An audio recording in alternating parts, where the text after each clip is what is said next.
Alors bonjour à tous, merci d'être présents du coup à cette quatrième session de masterclass organisée par Visite VAR, donc en gros par la structure VAR Tourisme. Aujourd'hui donc nous avons le plaisir d'accueillir Loïc Lemay qui est le gérant d'une agence de communication spécialisée dans la vidéo qui se situe à Toulon et qui s'appelle Black Twin. Bonjour Loïc. Bonjour. Merci d'être parmi nous.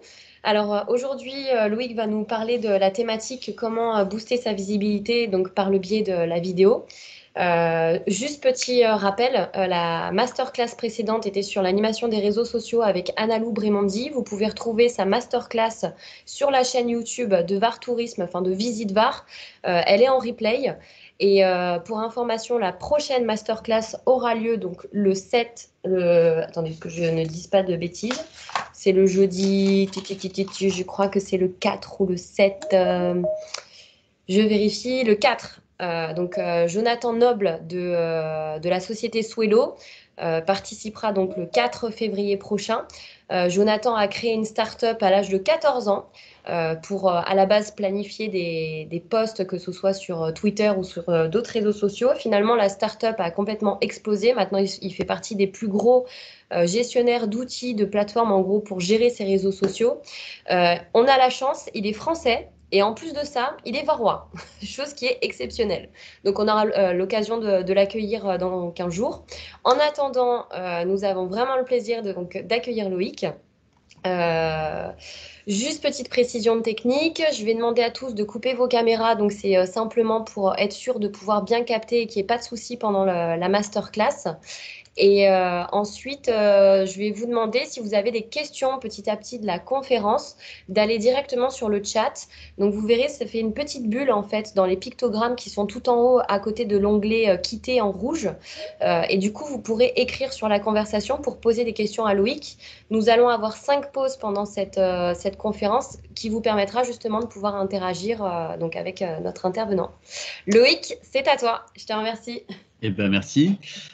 Justement, pour faire le lien avec ce que vient de dire Audrey, n'hésitez pas dans les questions. Je prends exemple, mon père est un modèle pour moi. Il m'a toujours dit, il n'y a pas de questions bêtes tout au long de ma vie, donc il n'y a pas de questions bêtes pour vous non plus. Et vous pouvez y aller largement sur toutes ces questions. J'essaierai d'y répondre, qu'elles soient d'ordre technique, financière, organisationnelle. Enfin voilà, il n'y a vraiment pas de contrainte de ce côté-là. Donc, on va commencer. Je vais mettre logiquement... Audrey va confirmer que c'est bon, on voit bien le titre. Alors, j'ai voulu être un peu interrogatif sur le titre. Vous avez peut-être aperçu ça sur les réseaux sociaux. Le FACO Moshare, en fait, existe-t-il? J'ai pris ce titre-là parce qu'en fait, vidéo buzz, pour moi, est un terme un peu désuet et qu'il faut un peu quitter de tout ça. On va aborder ce sujet-là concrètement. Donc, on va passer le sommaire. Le sommaire, oui, des grands titres. Ce sont des références. Ils sont un peu énigmatiques, à mon avis, quand vous lisez le sommaire, mais on y reviendra un peu derrière. Prenez le temps, voilà, il y a les légendes varoises, il y a un chewing-gum Émile, Marceau, Viva Las Vegas, du 16 mm, le portrait au paysage, la ligne verte et larguer les amarres. Je vous expliquerai pourquoi j'ai mis ce titre-là après derrière. Voilà. Donc venons tout de suite au cœur du sujet, le FACO Moshare. Ce que je disais un peu dans l'introduction de la présentation, c'est qu'il faut tout de suite arrêter de penser que vous allez pouvoir faire un film qui va buzzer sur Internet. Si vous appelez Avengers, que vous êtes Marvel et que vous avez les moyens de payer cette myriade d'acteurs, à ce moment-là, vous avez sûrement les moyens de faire cette vidéo buzz qui va popper partout.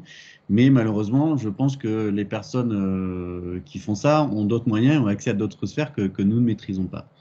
Toutefois, il ne faut pas penser que la vidéo, on va dire, buzz qui fonctionne n'existe pas dans le monde. Là, j'ai un exemple, justement, on va le regarder, hein, je vais cliquer, je vais essayer de réduire le son pour pas qu'on m'entende en même temps parler. C'est une campagne qu'a lancée l'Australie, voilà, sur la visite de l'Australie. Et on peut le voir en dessous, ils ont mis, je vais même réduire au minimum le son. Ils ont fait 4 bandes annonces, un site officiel, un compte Twitter. En fait, ils ont pris une grande icône de l'Australie, qui est Crocodile Dundee, en faisant style qui va revenir dans un nouveau film de Crocodile Dundee. Et ils en ont fait un film où on peut voir, voilà, on retrouve les codes d'une bande annonce. Cette campagne a été lancée au cours du Super Bowl. Donc les gens se sont dit chouette, Crocodile Dundee revient, ça va être chouette. Et en fait, ils ont fait toute une campagne autour du tourisme autour de ça. Voilà. Donc on retrouve les codes, vous voyez, avec les inter-écrans sur qu'est-ce qui se passe. On retrouve des acteurs très connus qui sont là en plein milieu, qui sont des acteurs australiens. Donc là, on a une grosse campagne, on a des gros moyens. Je vous dis tout de suite, si vous me posez la question du coût, je n'ai pas encore récupéré la notion de combien ça a coûté tout ça, mais forcément, la vidéo, on va dire buzz ou la vidéo Phacomocher, parce que le Phacomocher, pour explication, ceux qui ne savent pas, c'est un animal légendaire qui existe dans les communes varoises, qui est issu du film que vous avez sûrement vu, qui s'appelle Les 4 saisons d'Espigoule, et ils vont notamment à la recherche du Phacomocher. C'est une vraie légende varoise, vous pourrez regarder un peu sur Internet, c'est pour ça que j'ai appelé le Phacomocher, parce qu'en fait, chez nous, Phacomocher, c'est l'équivalent du buzz. Voilà. Donc, on mettra les liens des vidéos, vous pourrez les voir par la suite, si vous voulez regarder plus en détail. Je vais essayer de pas à chaque fois de la mettre jusqu'en entière parce que sinon on peut perdre du temps dans les échanges. Donc voilà, la vidéo buzz existe, mais il y a des strates qui sont un peu éloignées de ce qu'on peut être nous au quotidien en termes de budget. La deuxième partie, c'est l'image vaut 1000 mots. J'ai mis la petite référence pour les cinéphiles. Forcément, je suis dans le monde du cinéma, donc mes références sont toujours un peu filmiques. C'est la fameuse phrase, vous savez, on peut tromper 1000 fois une personne, mais on ne peut pas tromper 1000 personnes une fois. Donc là, on retrouve notre cher Simon qui essaie de divertir son interlocuteur. Je voulais faire un focus sur la pertinence de l'image, qui sera le facteur de réussite numéro 1. La pertinence de l'image, c'est il faut toujours un peu détonner. Quand on parlait de budget tout à l'heure, n'empêche qu'on peut réfléchir à des idées, à des principes, à des choses qui peuvent être un peu étonnantes. Là, vous allez voir que tout au long de la présentation, on va retrouver un client à nous qui est là depuis très longtemps, qui s'appelle les Prairies de la Mer. Je ne sais pas s'il y a ces équipes qui sont présentes ce matin, mais je remercie encore David de nous faire confiance depuis tant d'années. La première fois qu'on rencontre les Prairies de la Mer, c'est la vidéo que vous voyez à l'écran. David nous met un challenge en tête, en nous disant, moi, je veux qu'on voit mon village, mais je ne veux pas le catégoriser avec une population précise, qu'elle soit, voilà, genre les Allemands, des Français ou quoi. Je veux qu'on puisse voir tout mon village d'une manière différente.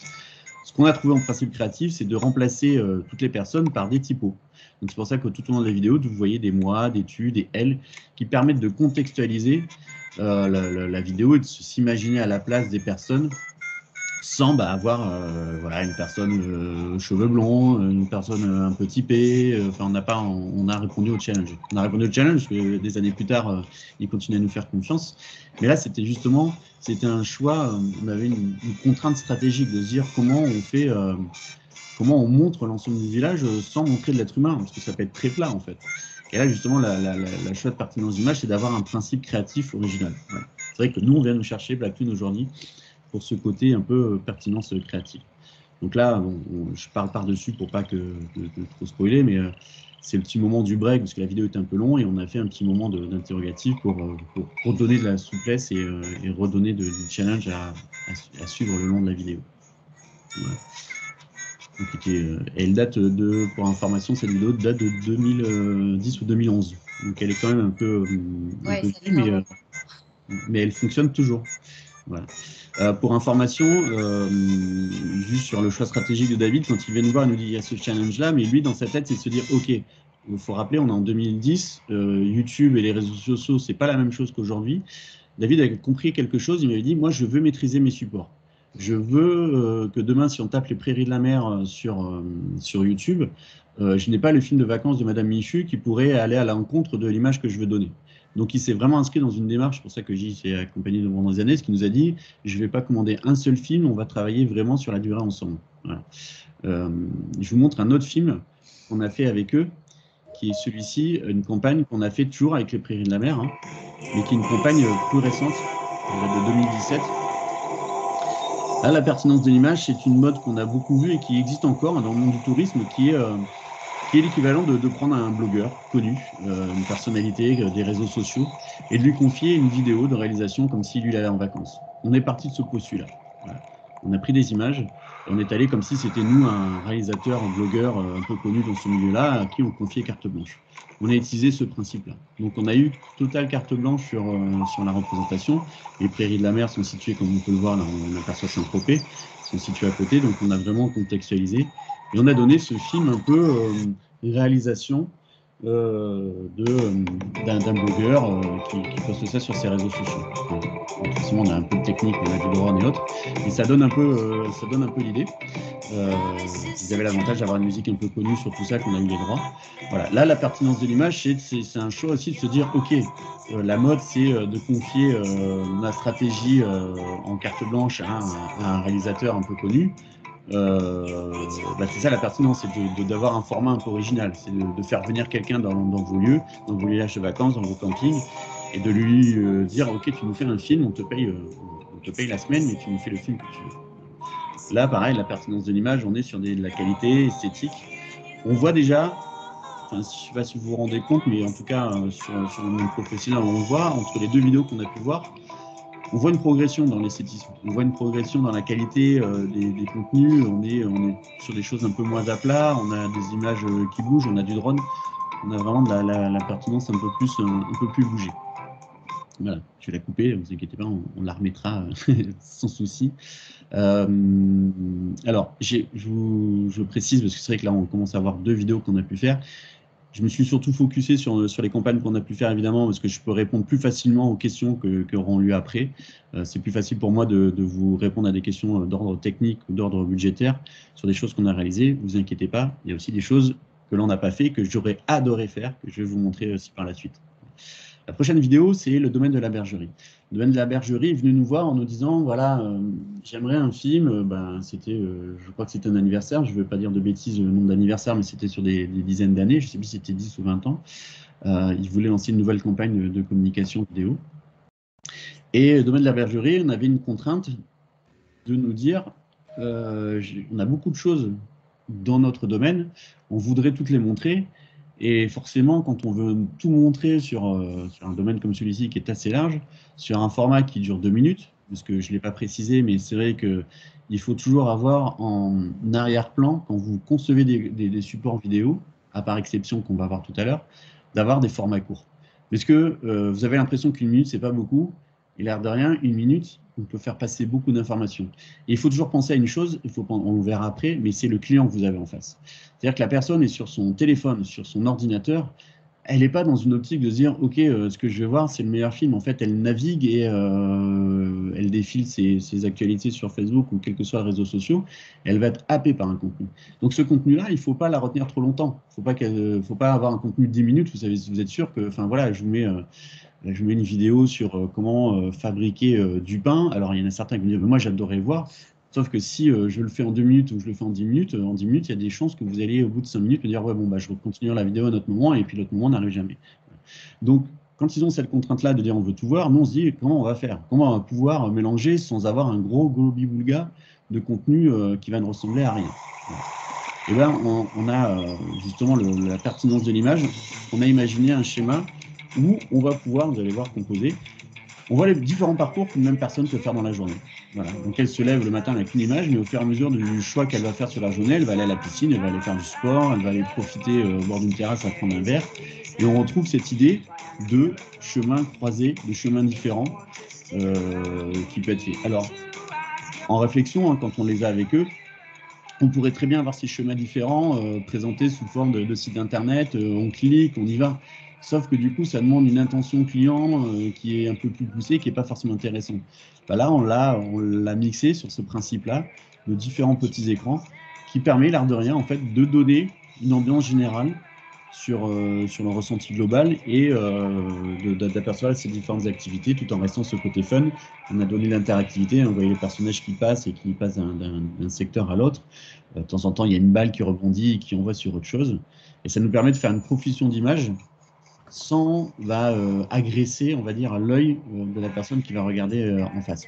Ça permet voilà, de voir qu'on peut faire à la fois du ping-pong et du tennis et ça nous permet d'avoir ce côté un peu sympa. Là, la pertinence de l'image, elle est à chaque fois, on va dire, un peu créative.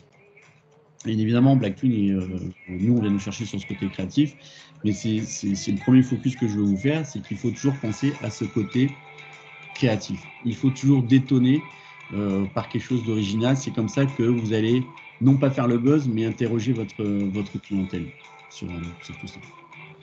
Voilà. J'arrive sur la fin de la première partie qui nous permettra d'avoir des questions. J'ai mis le mime est fini. Pourquoi? Parce que là, on va laisser, je vais essayer de pas trop parler justement. Il ne faut jamais oublier quelque chose qui est très essentiel dans une vidéo, c'est le son. Là, c'est une vidéo qu'on n'a pas fait, que j'aurais adoré faire, qui est sur le Népal. Et si vous écoutez un peu ce qu'on entend, on entend beaucoup de bruit sur la façon de faire, les sons un peu indirects, et qui donne ce côté poétique à la vidéo, qui est magique. Hein. On a envie de la regarder en entière parce que on entend les bruits de la ville, on entend les bruits de la population. Le son est très important. Nous, dans notre secteur, je vous laisse un peu, comme ça on voit un peu. Ça me permet de faire une petite mini-pause pour boire.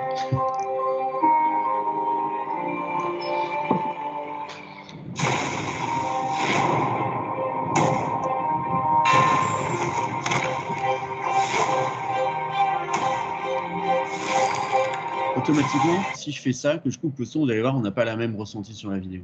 Il faut que, voilà, ce que j'étais en train de vous dire, c'est que dans notre secteur, à nous, créateurs de contenu vidéo au grand sens large, hein, jusqu'au monde du cinéma, c'est que le son, on considère que c'est 50% de notre travail, en fait. Il ne faut jamais le négliger. Parce que je suis sûr que vous avez en tête des vidéos où le son n'est pas fou, et du coup, ça casse un peu toute l'ambiance. Vous regardez un film d'horreur, vous mettez la musique de Patrick Sébastien par-dessus, quand le personnage arrive par derrière et veut faire peur à la jeune fille qui est toute seule chez elle en train de manger des pop-corn, ça va pas marcher de la même façon. Il faut amener cette tension, et cette tension passe par la perception auditive aussi. Quand on parle de perception, je vous montre un autre exemple qui est un peu plus local, qui a été fait dans les Alpes. On a la même chose sur le son, histoire de vous montrer que ça, c'est pas juste au niveau international. Là, on a aussi la même chose sur une campagne qui a été faite pour les Alpes.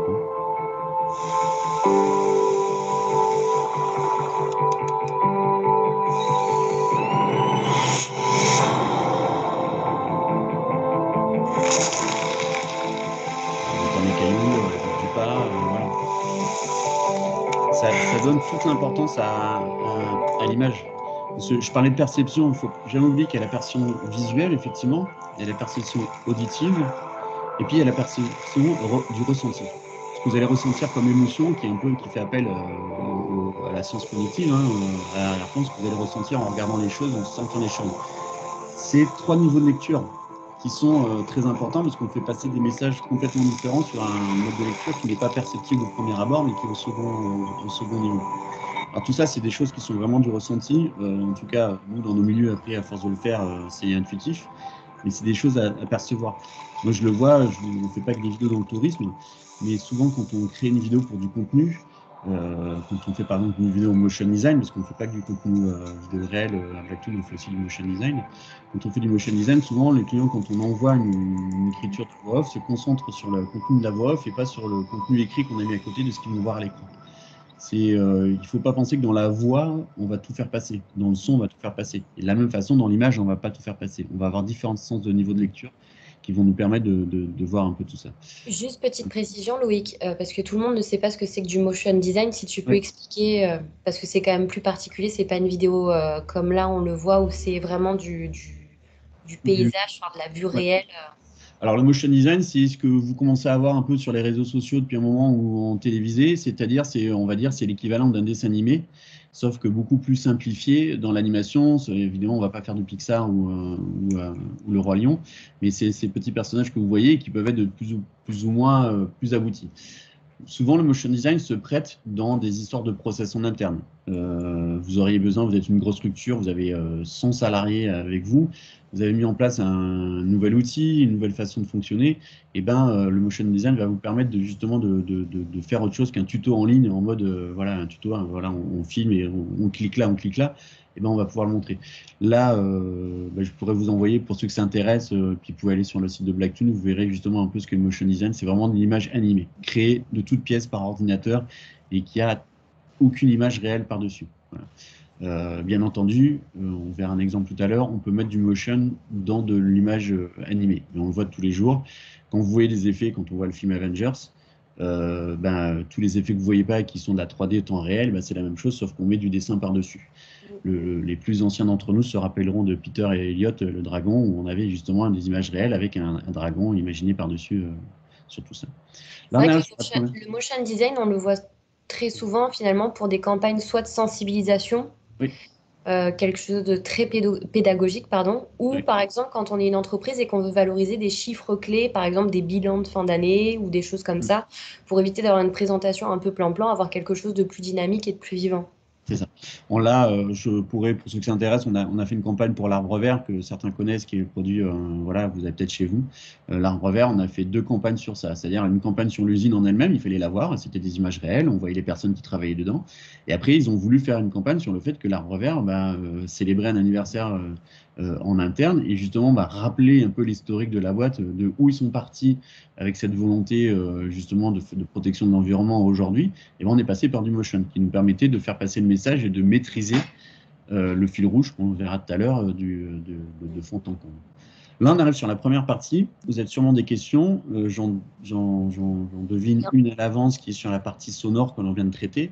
Bien évidemment, quand on est sur les réseaux sociaux, quand votre campagne est sur les réseaux sociaux, qu'elle est sur Facebook notamment, ou sur Instagram, il y a une difficulté sur le son, parce que nativement, le son est coupé et vous ne l'avez pas. Donc effectivement, on est sur des campagnes sur une autre façon d'interroger, ou en tout cas, nous, créativement, il faut interroger la personne d'une manière un peu différente. Voilà. On a une question de Mathieu qui demande est-ce que le motion design peut-il être pardon, utilisé pour les campagnes des sociétés de tourisme? Alors, oui, D'ailleurs, j'ai un exemple en tête, les oui, gestes barrières et toute la partie sanitaire où justement on essaye de rassurer, parce qu'il va falloir qu'on rassure à partir de peut-être mars, avril, pour inciter les gens à venir une fois qu'on on le pourra. Peut-être que ça peut être une solution justement par rapport au tourisme. c'est ça. Effectivement, c'est complètement applicable à ce secteur-là. Après, je vais vous donner mon avis personnel, hein, je suis là aussi pour ça. Quand on est sur ces secteurs-là, en fait, tout le secteur du tourisme dans sa globalité englobe l'humain. Et moi, quand il y a de l'humain, je préconise toujours de la vidéo réelle. Parce que, on a besoin, et surtout dans cette période actuelle que l'on vit tous, on a besoin de cette chaleur, enfin voilà, entre un motion ou d'une main qui est dessinée et une vraie main, on va pas avoir le même ressenti. Quand je vous parlais tout à l'heure des ressentis, cognitivement, ça va pas faire appel au même souvenir. Donc oui, mais à faible dose ou alors sur un secteur bien précis. Voilà. C'est le cas, par exemple, voilà, on parlait tout à l'heure de la campagne qu'on fait avec Draguignan et de Frédéric, notamment, qui était là. Typiquement, sur Draguignan, en ce moment, on travaille sur des contenus historiques. Là, sur le contenu historique, eh ben, malheureusement, quand on parle du Moyen-Âge ou de la Renaissance ou quoi, on n'a pas les images. Donc là, oui, on va créer un motion design pour raconter l'histoire de Sainte-Roseline. Comment est créé ce personnage-là? On est en pleine écriture de celui-ci. Comment on est obligé de passer par du motion, par du dessin pour illustrer le propos. Voilà. Là, ça s'y prête. On a un contenu historique, il faut le valoriser. Ça s'y prête complètement. On a travaillé, on regardera tout à l'heure sur un film pour le CAUE, qui n'est pas vraiment dans le tourisme, mais qui est Conseil d'architecture et d'urbanisme, sur les fortifications de l'aire toulonnaise. Bon, à un moment donné, quand on parle de l'attaque de Napoléon, bon, à part avoir s'appelé Marty McFly et remonté dans le temps, malheureusement, on n'a pas d'image de Napoléon en train de sauver la rade des Anglais. Donc on l'a fait en motion design. Ça s'y prête. Mais voilà, ma préconisation, c'est que de manière générale, de plutôt dresser sur de l'humain. Et généralement, sur le tourisme, on a toujours quelque chose à montrer, toujours quelque chose à valoriser, que ce soit un lieu, un espace, une expérience, il y a toujours quelque chose qui peut être mis en avant, sous différentes formes. On peut la travailler, ça, mais qui peut être mis en avant. Encore deux questions et comme ça après on continue. Donc on a Méliné qui demande où peut-on trouver des sons libres de droit ou des musiques? Alors, effectivement, il y a des banques. Il y a des banques de sons hein, aujourd'hui qui existent sur les différents. Je vous enverrai à la limite des liens pour ceux qui veulent. N'hésitez pas, je vous donnerai mes coordonnées et je vous enverrai quelques références. Après, moi, la préconisation, c'est d'utiliser ça commande un peu de moyens, mais c'est de prendre des petits abonnements.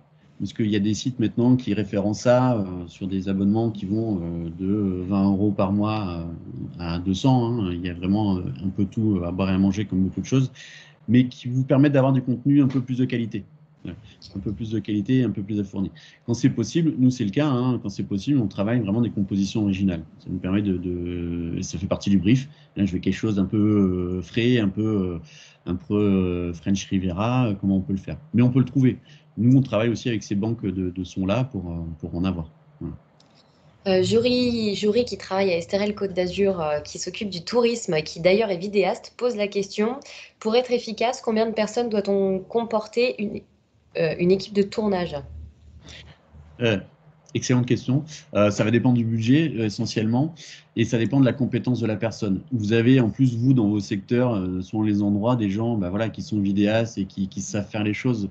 Alors ça va dépendre du matériel, je l'aborderai en toute fin de conférence. Mais moi, j'aime bien partir une petite équipe de trois. Trois, parce qu'en fait, la personne qui est au cadre reste focus sur le cadre. Il y a souvent une deuxième personne, un assistant qui l'aide justement à changer l'objectif, à vérifier que les batteries, il faut la changer, récupérer la carte mémoire. Et puis la troisième personne qui est toujours là aussi en relationnel avec la personne sur place, la liaison client, qui permet d'affiner la chose et pas de perturber la partie technique. Des fois, il y a une quatrième personne sur la partie sonore. Quand il faut boucler sur le son et avoir une captation son, il faut un ingénieur son. Et cet ingénieur son est une quatrième personne. Après, on peut étoffer les équipes. Hein, plus on arrive sur des budgets conséquents, plus on est sur des choses un peu lourdes, plus ça demande de la logistique, voilà, d'avoir un stabilisateur, un Ronin, un drone. Si vous avez des vues de drone, c'est un poste spécifique. Hein, le droniste, c'est un métier à part. Donc, je dirais un peu trois. Après, selon les budgets, on a des choses qui sont très bien faites avec une seule personne. Parce qu'on a ce côté, mais créativement, elle a volontairement donné un côté do it yourself, un peu fait main, sans stabilisateur et autres. Quand je vous montrais la vidéo de Riviera tout à l'heure, des Prairies de la Mer, en mode j'ai confié ça, notre réalisateur, Ronan, il est parti tout seul. Il est parti tout seul en mode je suis en vacances tout seul et je fais ça. Alors, certes, c'est quelqu'un de compétent, c'est son métier et tout, mais il est parti tout seul. Ok, merci. On va continuer. Et on continue. La deuxième partie, je l'ai appelée, toujours la référence cinéma, hein, pour ceux qui reconnaissent, valoriser une ambiance plutôt qu'une destination. C'est très important on l'a évoqué un peu tout juste avant, mais de faire transpirer l'ambiance que vous allez avoir dans vos contenus. Et pas forcément toujours avoir vraiment le visuel des choses. Il y a deux exemples. Là, c'est une vidéo sur le plus lourd. Et la vidéo est simplement sur le lever de soleil, le waking de cet endroit en France, la beauté de ce paysage. Là, on est sur une ambiance.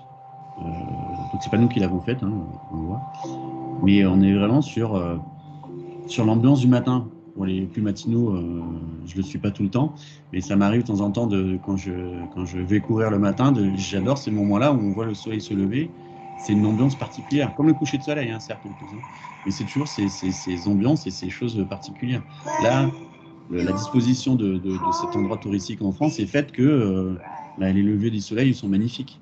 Donc, ils ont vraiment fait un focus sur ce moment particulier, sur cette ambiance particulière du moment de la journée. Voilà. Et là, on est sur, quand on voit cette vidéo et qu'on s'y arrête un peu, si on se dit un jour j'y vais, j'ai envie de vivre cette expérience-là.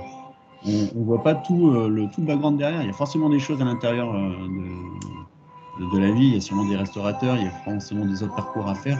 Mais la destination a fait le choix très stratégique de se focuser sur ce moment particulier qui est le matin. Le temps de la détente, on entend la musique au fond, j'essaie de ne pas la mettre trop fort pour qu'on l'entende, mais elle est lente, elle est posée, c'est ces moments de quiétude, et on ressent vraiment une ambiance.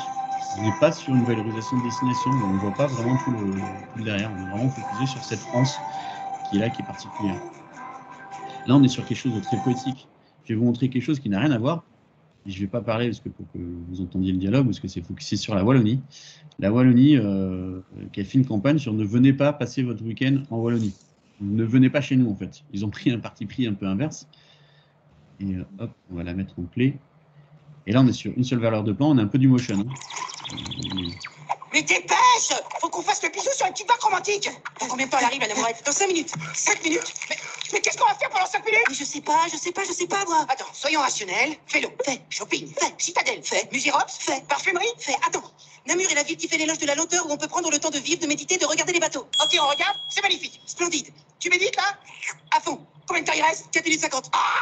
Je m'en fous, j'y vais! Ouais! C'est génial, romantique, merveilleux! Pour le bisou sur la Namourette. Allez, maintenant, au resto! Dans combien de temps ils servent? 15 minutes. Ah! Qu'est-ce qu'on va faire pendant 15 minutes? Je sais pas, moi. Ah! Là, on est sur ce fameux. Alors, pour info, je le dis tout de suite, je suis en partie belge. C'est pour ça que j'adore la Belgique aussi. Mais on est sur ce côté, voilà, l'humour un peu belge, de prendre le pas, de ne pas aller à Namur, de prendre un contre-pied, en fait. On est sur une ambiance, vous avez vu, de Namur, vous avez vu quoi? Une aperçue, simplement avec deux personnages qui parlent, vous n'avez pas vu la chose, vous avez simplement ressenti. Sur le fait qu'effectivement, vous avez entendu le dialogue, c'est une ville où il fait bon vivre, la quiétude est présente.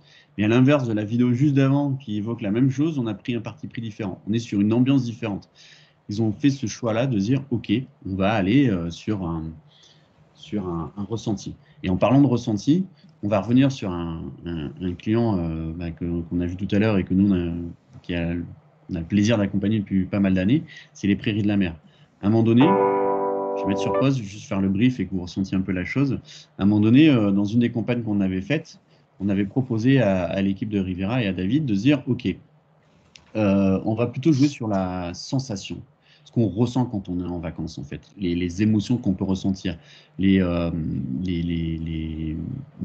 dire, les cheveux dans le vent, les pieds dans le sable, toutes ces petites sensations. À ce moment-là, je ne sais plus exactement l'année, il faudrait que je ne l'ai pas noté, mais pour ceux qui regardent les séries, c'est la grande mode de True Detective, de ce système justement de mise en abîme à travers les personnages. On a réutilisé ce principe-là, créatif, pour jouer sur cette campagne-là. On se rapproche un peu des codes qu'on peut voir dans les Air France, mais ce qu'on voulait faire passer derrière, c'était la sensation, c'est l'ambiance. Qu'est-ce que je ressens quand je suis en vacances? On ne voit pas vraiment le village derrière. On aperçoit sur quelques plans ou autres, mais on ressent une émotion, on ressent une ambiance dans laquelle on a envie de se transposer, on a envie d'y aller. Elle était en plus vraiment dessinée à chaque fois. Leurs campagnes des prairies partent souvent en février pour remplir la saison. Voilà, les étrangers ont eu cette sensation, parce qu'ils ont une population très étrangère dans leur cible, ont eu cette sensation d'ambiance de ce qu'ils vont ressentir quand ils vont aux prairies, en fait. Finalement, un Hollandais ou peu importe la cible qui était visée va avoir ce ressenti d'émotion. Là, on est vraiment sur l'ambiance. Voilà, sur l'ambiance vraiment du ressenti. Donc je la coupe un peu parce qu'elle est un peu longue, c'était une vraie campagne avec, là, pour faire un focus sur le son évoqué tout à l'heure, régulièrement, l'équipe de Riviera essaie de coupler ça avec des artistes qu'ils connaissent parce qu'ils organisent un festival sur place et ils rencontrent différents artistes qui viennent et ils arrivent de temps en temps à nouer un partenariat avec des petits groupes qui appellent à être connus.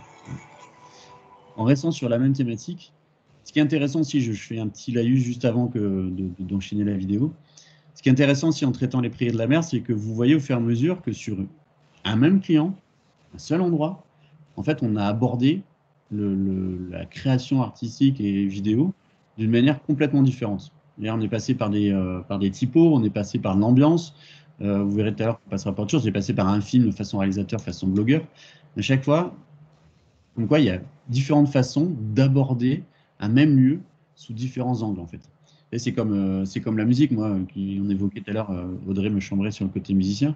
Il y a quand même une gamme qui est très limitée en termes de notes. Si vous prenez un piano, vous n'avez pas énormément de notes. Et quand vous voyez la profusion de musique que l'on peut créer, eh ben, quand on crée un contenu vidéo, c'est la même chose. C'est un angle, on peut l'aborder de 150 millions de façons différentes. Alors certes, on va s'épuiser au bout d'un moment, mais voilà, il y a d'autres personnes qui vont pouvoir créer du contenu autour de tout ça et qui vont pouvoir le valoriser. Là, l'autre vidéo que je voulais vous montrer sur les prairies de la mer, c'est quand ils avaient lancé, ils avaient constaté, moi ça m'avait fasciné, mais c'est sûrement un retour que vous avez vous aussi dans votre milieu, c'est quand même un village de vacances qui est situé, il y a une plage et il y a la mer à côté. Et David nous dit, en fait, les gens ont besoin d'une piscine. Moi, je trouvais ça fou. En fait, je me dis, mais ils ont 20 mètres à faire pour avoir les pieds dans l'eau. Sauf que non, il y a des gens, effectivement, et après je comprends, ont peur des méduses, ont peur des algues, ont peur de beaucoup de choses. Et il s'est aperçu que sa clientèle avait besoin d'avoir un espace piscine. Là, on a fait une campagne cette année, vraiment focusée sur la nouveauté, sur l'ambiance, sur le lieu. Bon, alors là, on a une vue du drone, on s'aperçoit, mais depuis tout à l'heure, on ne pourrait pas croire qu'on est au prairies de la mer. Hein. On a des bancs de soleil, on a une piscine, on a ce côté très ouvert avec une jeune fille qui rentre dans l'eau. On est sur un peu même des clichés, vous allez voir, hein, les vues en haut d'une jeune femme qui plonge. On va avoir les cheveux en arrière, ce fameux plan que les plus anciens appelleraient Gatorade ou Schweppes ou autre. On est vraiment sur une ambiance, sur la sensation qu'ils veulent donner sur le lieu. Et bien entendu, il y a quelque chose qui est évident, c'est que là, il n'y a personne sur le lieu. Qu'évidemment, vous allez me dire, oui, mais attendez, en vrai, il y a 150 bancs de soleil et ça doit être le bordel et la sensation infinie. Le client qui voit la vidéo le sait aussi. Mais en tout cas, nous, ce qu'il faut qu'on fasse passer, c'est la quiétude. Parce que si on va en vacances, c'est pour avoir du repos, d'être reposé, d'avoir cette sensation-là. Et que, évidemment, il y a des moments où il y aura un peu des enfants qui courent et qui font du bruit. Mais en tout cas, c'est quand même un moment de quiétude et qui est transposé dessus. On ressent cette ambiance-là. Là, je voulais faire une deuxième pause justement sur l'ambiance et destination, parce que je pense que ça peut amener des questions, ou pas, hein, de votre part, sur comment je fais, comment je m'y prends. Je ne sais pas s'il y en a, Audrey. Alors, il y a une première question alors, qui était à cheval entre les deux. C'était avec quel logiciel on peut créer nos propres vidéos? Je ne sais pas si tu viens plus tard après ou si on Ouais. peut répondre tout de suite. J'en parle un peu plus tard, mais ça me paraît, on fera une répétition, c'est pas grave, parce que j'aime pas laisser les questions en suspens. Il n'y a pas de. Nous, on utilise des logiciels professionnels. On utilise Final Cut, on utilise Adobe Premiere, on utilise DaVinci. On utilise vraiment des logiciels. Mais en fait, ces logiciels sont tous basés sur le même principe. C'est-à-dire que vous, pour ceux qui font, même les graphistes qui font du Photoshop, ou ceux qui n'en font pas, bien entendu qu'il y a toujours des systèmes de couches. La vidéo, c'est la même chose. C'est des couches superposées l'une sur l'autre ou collées l'une à l'autre. Quand vous avez deux valeurs de plan, quand on regarde une vidéo, si on regarde un peu en arrière, entre celle-ci et celle-ci, on a collé nos deux roches l'une à l'autre dans un montage. Au lieu de les superposer sur Photoshop qui sont l'une sur l'autre et qui donnent ces effets, on les a mis l'une après l'autre. On peut faire la même chose en vidéo. Ce que je veux dire par là, c'est qu'il n'y a pas de vrai logiciel de montage. Il y a le logiciel sur lequel vous allez vous sentir le plus à l'aise. Et malheureusement, il faut en tester plusieurs pour voir avec lequel vous avez le plus d'appétence et le plus de facilité. Vous êtes sur un iPhone, iMovie est un logiciel qui fait du montage, et là vous êtes sur du montage iPhone, hein, parce que c'est quelque chose qui est possible aussi de faire. iMovie, c'est la référence sur un iPhone. Vous êtes sur un Google Phone, c'est pas iMovie, ça va être un autre logiciel de montage. Les logiciels de montage, il en existe plusieurs, qui sont plus ou moins payants. Donc, il y en a quand même pas mal des gratuits ou avec publicité. Il n'y en a pas particulièrement. iMovie sur iPhone, voilà, il y a des Premiere fait des versions d'essai aussi, hein, Adobe Premiere qui est un logiciel professionnel, mais vous avez la version allégée qui vous permet justement de faire du montage. Il n'y a pas de vrai logiciel. Après, c'est des échanges. Moi, ces questions-là, j'y réponds quand je rencontre les acteurs, vraiment dans l'échange téléphonique ou visuel. Voilà. De voir comment il peut gérer ça de manière concrète, quelle est l'habitude qu'il a, quel est le sens de l'image qu'il a aussi, parce qu'il y a ça aussi, hein, c'est-à-dire que, et ça on l'abordera après derrière, mais il y a un peu de formation aussi à faire, parce qu'on n'est pas, il y en a qui sont doués naturellement, qui savent prendre un cadre, qui savent prendre une photo. Une des règles de base, quand vous apprenez la vidéo, on vous explique qu'il faut toujours réfléchir à la bulle. Vous prenez une BD. Une BD, le personnage est toujours mis sur un tiers pour laisser l'espace d'une bulle. Le texte est écrit à côté. Dans une vidéo, c'est la même chose. Le personnage, on le met rarement, à part sur une région au choix stratégique, au centre. On le met toujours de côté, parce que c'est une loi de visuel que vous avez sur la photo et la vidéo. Donc tout ça, il y en a qui sont naturellement doués et d'autres qui sont obligés de passer par des formations pour l'appréhender. Question de Chanel. Est-ce une bonne chose d'utiliser les vidéos qui ont été faites lors de reportages télévisés chez nous? Par exemple, si notre structure a fait l'objet d'un documentaire télévisé, par exemple sur la TNT. Donc là, je suppose que c'est pour relayer, par exemple, soit sur les réseaux sociaux, soit sur le site internet de l'établissement. Ouais. Alors, il faut distinguer deux types de contenus qui viennent de la télé. Il y a le contenu, je ne suis pas péjoratif en disant ça, mais il y a le contenu Pernod, France 3, qui est vraiment du contenu journalistique. Donc celui-ci peut se partager, mais en mode on est content, c'est un peu comme on partage un journal, hein, quand on apparaît, qu'on est content, les premières fois qu'on apparaît dans un journal, qu'on amène à nos parents, on dit regardez, je suis dans le journal, il parle de moi. Faut avoir cet axe un peu journalistique dans vos contenus.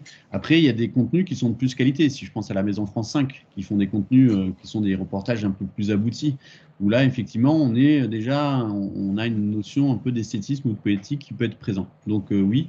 Par contre, attention, c'est bien d'avoir du contenu aussi à côté, d'autres types de contenus. Parce que si on fait un focus que dessus, ça ressemble effectivement à ce que je viens de vous dire. C'est-à-dire, je suis content, je suis apparu dans le journal la première fois, je montre à mes parents, mais la prochaine apparition, elle sera dans 3 mois. Et en l'occurrence, là, c'est pas à vos parents que vous montrez le contenu, c'est à vos clientèles. Donc oui, avec des guillemets, justement, en réfléchissant en cadre la façon dont vous le présentez auprès de votre C'est site. ça. C'est que sur tout ce qui est télévisé, on est plus sur un contenu informationnel, Mm. où il y a un contenu plus journalistique, et d'ailleurs on entend une voix journaliste, enfin d'un journaliste, Mm. alors que sur une vidéo corporate, comme tu nous présentes là depuis tout à l'heure, comme tu dis, on s'adresse à la cible, à nos clients, et du coup le message est complètement différent. Donc l'utilisation n'est absolument pas la même. Mais on peut utiliser les deux. C'est ça. Alors, c'est vrai qu'en plus, dans le tourisme, il y a très peu de voix, mais on pourrait en avoir. Hein. On pourrait avoir un conteur qui vous raconte l'histoire on avait proposé ça d'ailleurs dans une de nos thématiques, d'avoir vraiment une expérience sonore dessus. Et le ton journalistique, vous l'entendez, il y a une modulation de voix qui fait que vous reconnaissez automatiquement. C'est quelque chose qu'on apprend dans le milieu journalistique, la façon de raconter une histoire. Je suis venu cet après-midi rencontrer Madame Michu. Alors, enfin, voilà, on a un ton, une variation très précise en fait. Voilà. C'est ça. Et je ne suis pas le plus expert dessus. C'est juste une question d'habitude. Mais voilà. Prochaine question, donc c'est Jory. Quel est le bon process de réalisation, que ce soit de la réflexion à la livraison? Alors, ça, c'est très bonne question, parce qu'en fait, nous, on est énormément dessus. Je passe beaucoup de temps auprès des gens avec qui on collabore, ceux qui nous font confiance, à leur expliquer que la pré-production est extrêmement importante, extrêmement chronophage et extrêmement longue, en fait. C'est qu'il faut voir ça comme un iceberg. C'est-à-dire que vraiment, la partie immergée, c'est à partir du moment où on va sur le terrain filmer. Il faut passer du temps en amont à savoir qu'est-ce que je veux dire. Qu'est-ce que je veux dire, comment je vais le dire, comment je vais l'écrire, de scénariser ça si c'est possible, de l'écrire, de vraiment passer du temps sur de l'écriture, de la conception en amont. C'est quelque chose qui est toujours difficile, et je le sais, hein, moi, Blacktoon il y a 12 ans, et c'est toujours quelque chose qui est très impalpable, hein, parce que c'est du temps de cerveau et de temps de réflexion qui est très impalpable pour vous, pour quelqu'un qui nous fait confiance la première fois, il se dit, mais attendez, je dépense quand même un budget, et jusqu'à maintenant, on n'a tourné aucune image. Mais parce qu'il faut quand même passer beaucoup de temps à savoir. Donc, un temps moyen de réalisation, nous, on compte à peu près 2 mois. Et sur ces 2 mois, on considère qu'on a 1 mois de pré-production. Voilà. Parce que la pré-production, elle peut être très large. Hein. Il y a aussi qui va apparaître dans la vidéo. Donc, des comédiens, pas des comédiens, des personnes dans l'équipe qui sont prêtes à jouer le jeu et qui ont des petites compétences de comédien, la structuration, les plans, à quel moment je vais tourner. Et puis, quand on va tourner quelque part, il faut vérifier qu'il n'y a pas des travaux aussi à côté, que c'est pas ce jour-là que les lagueurs passent pour faire le truc et que ça fout en plan votre stratégie. Et vraiment de la préparation en amont. Savoir qu'au cinéma, on dit que 1 seconde de cinéma équivaut à 1 journée, en fait. Voilà. Ouais. Les plus efficaces, c'est Le Monde de la vidéo, c'est Plus belle la vie, qui de mémoire arrive à réaliser 2 minutes par jour. Voilà. Et là, on est sur vraiment du temps optimisé, boosté à mort et tout ça. Mais le reste du temps, vous imaginez, pour faire 1 seconde, 1 journée, le temps de pré-production. Donc voilà, 1 mois de travail préparatoire, on va dire à une quinzaine dans la réalisation et une quinzaine, voire 3 semaines sur du montage. Parce qu'après, il y a toute la phase aussi qu'il ne faut pas négliger, là vous ne la voyez pas, qui est la phase de post-production. C'est-à-dire qu'en plus, vous allez tourner des images, le professionnel, vous allez tourner des images, des fois, il y a un rayon de soleil le matin et l'après-midi, vous ne l'avez pas. Donc déjà, il faut retourner le lendemain, et si vous retournez le lendemain, vous n'avez plus forcément le même soleil. Donc, ce qu'on appelle la colorimétrie. La colorimétrie, c'est beaucoup de temps passé à uniformiser et que ce soit transparent. Moi, il y a quelque chose que je fais passer à mes équipes depuis tout le temps. C'est un exemple, je vais vous donner l'exemple, c'est on avait travaillé pour l'incubateur Belle de Mai, qui est une structure qui accompagne les startups sur Marseille. Ils voulaient faire une campagne, on avait fait une campagne un peu comme faisait à l'époque Adidas, c'est-à-dire qu'on était, la caméra, on avait la tête, la personne, la caméra c'était la tête de la personne. Donc on se déplaçait, le parcours de l'entrepreneur, voilà, qui passe au tribunal de commerce et tout ça.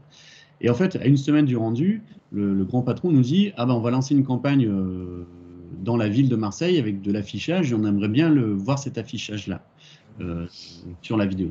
Malheureusement, nous, en pré-production, on avait déjà fait la production, on avait déjà tourné les images. On leur a dit, bon, rajoutez un peu de budget, parce qu'il va falloir qu'on rajoute du temps de post-production, et on va les intégrer en post-production sur l'image. On diffuse le film 2 jours avant l'événement. Il regarde, il c'est génial et tout. Par contre, je suis un peu déçu, j'ai pas vu mon affichage sur l'arbribus. Et là, je souris, je reviens en arrière sur la vidéo et je dis, bah si, elle est là. Le mec, il dit, waouh.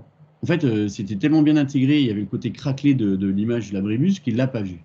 Et en fait, je dis à mes équipes, on est des magiciens en fait. Il faut que le client nous dise qu'il n'a pas vu l'effet. Parce que s'il a vu l'effet, c'est qu'on a loupé la chose. Donc c'est